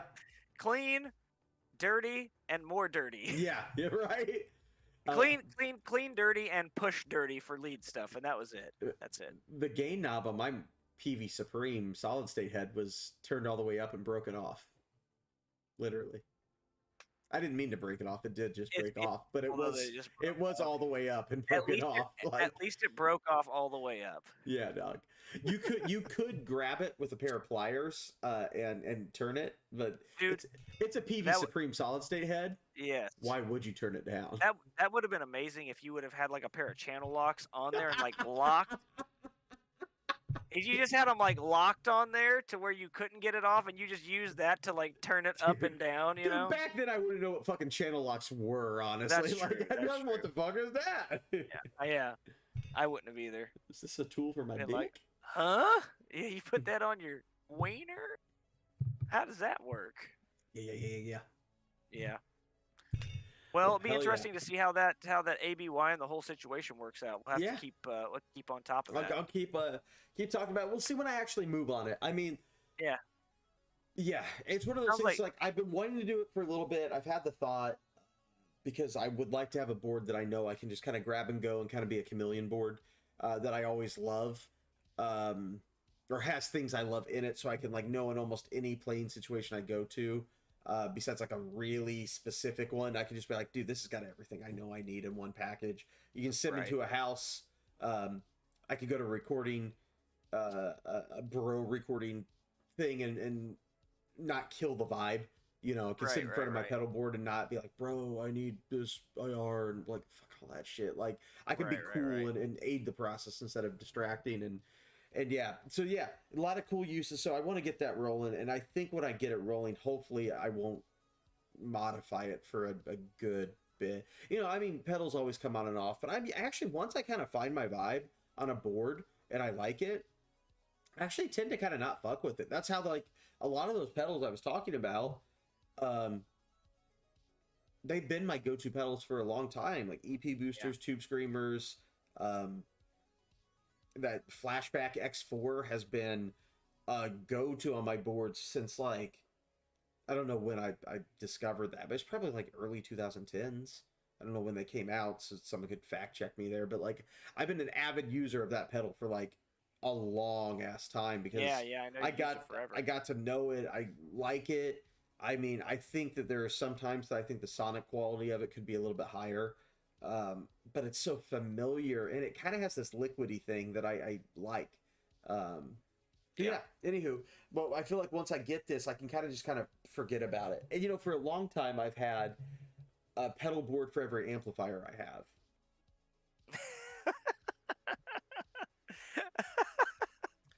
I see 5 amplifiers, and I know there's some heads that aren't plugged in, or at least a head that's not plugged in.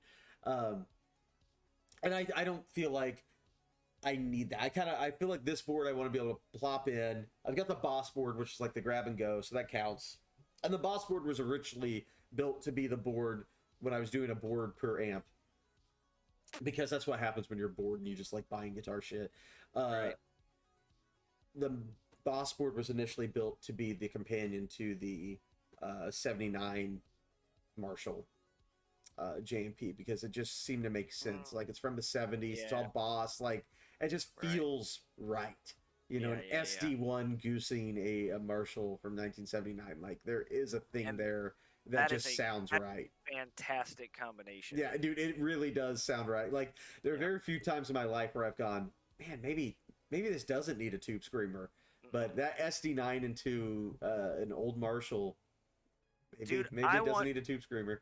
I want to plug that Jackson Oh, that would actually be hot. Into that SD1, into that Marshall. Dude, that would be fantastic. Yeah, we should do that sometime. That'd be really sick. We should. Sick. Yeah. Yep. Well, dude, like, man. I think it's time to send it off. Yeah, let's wrap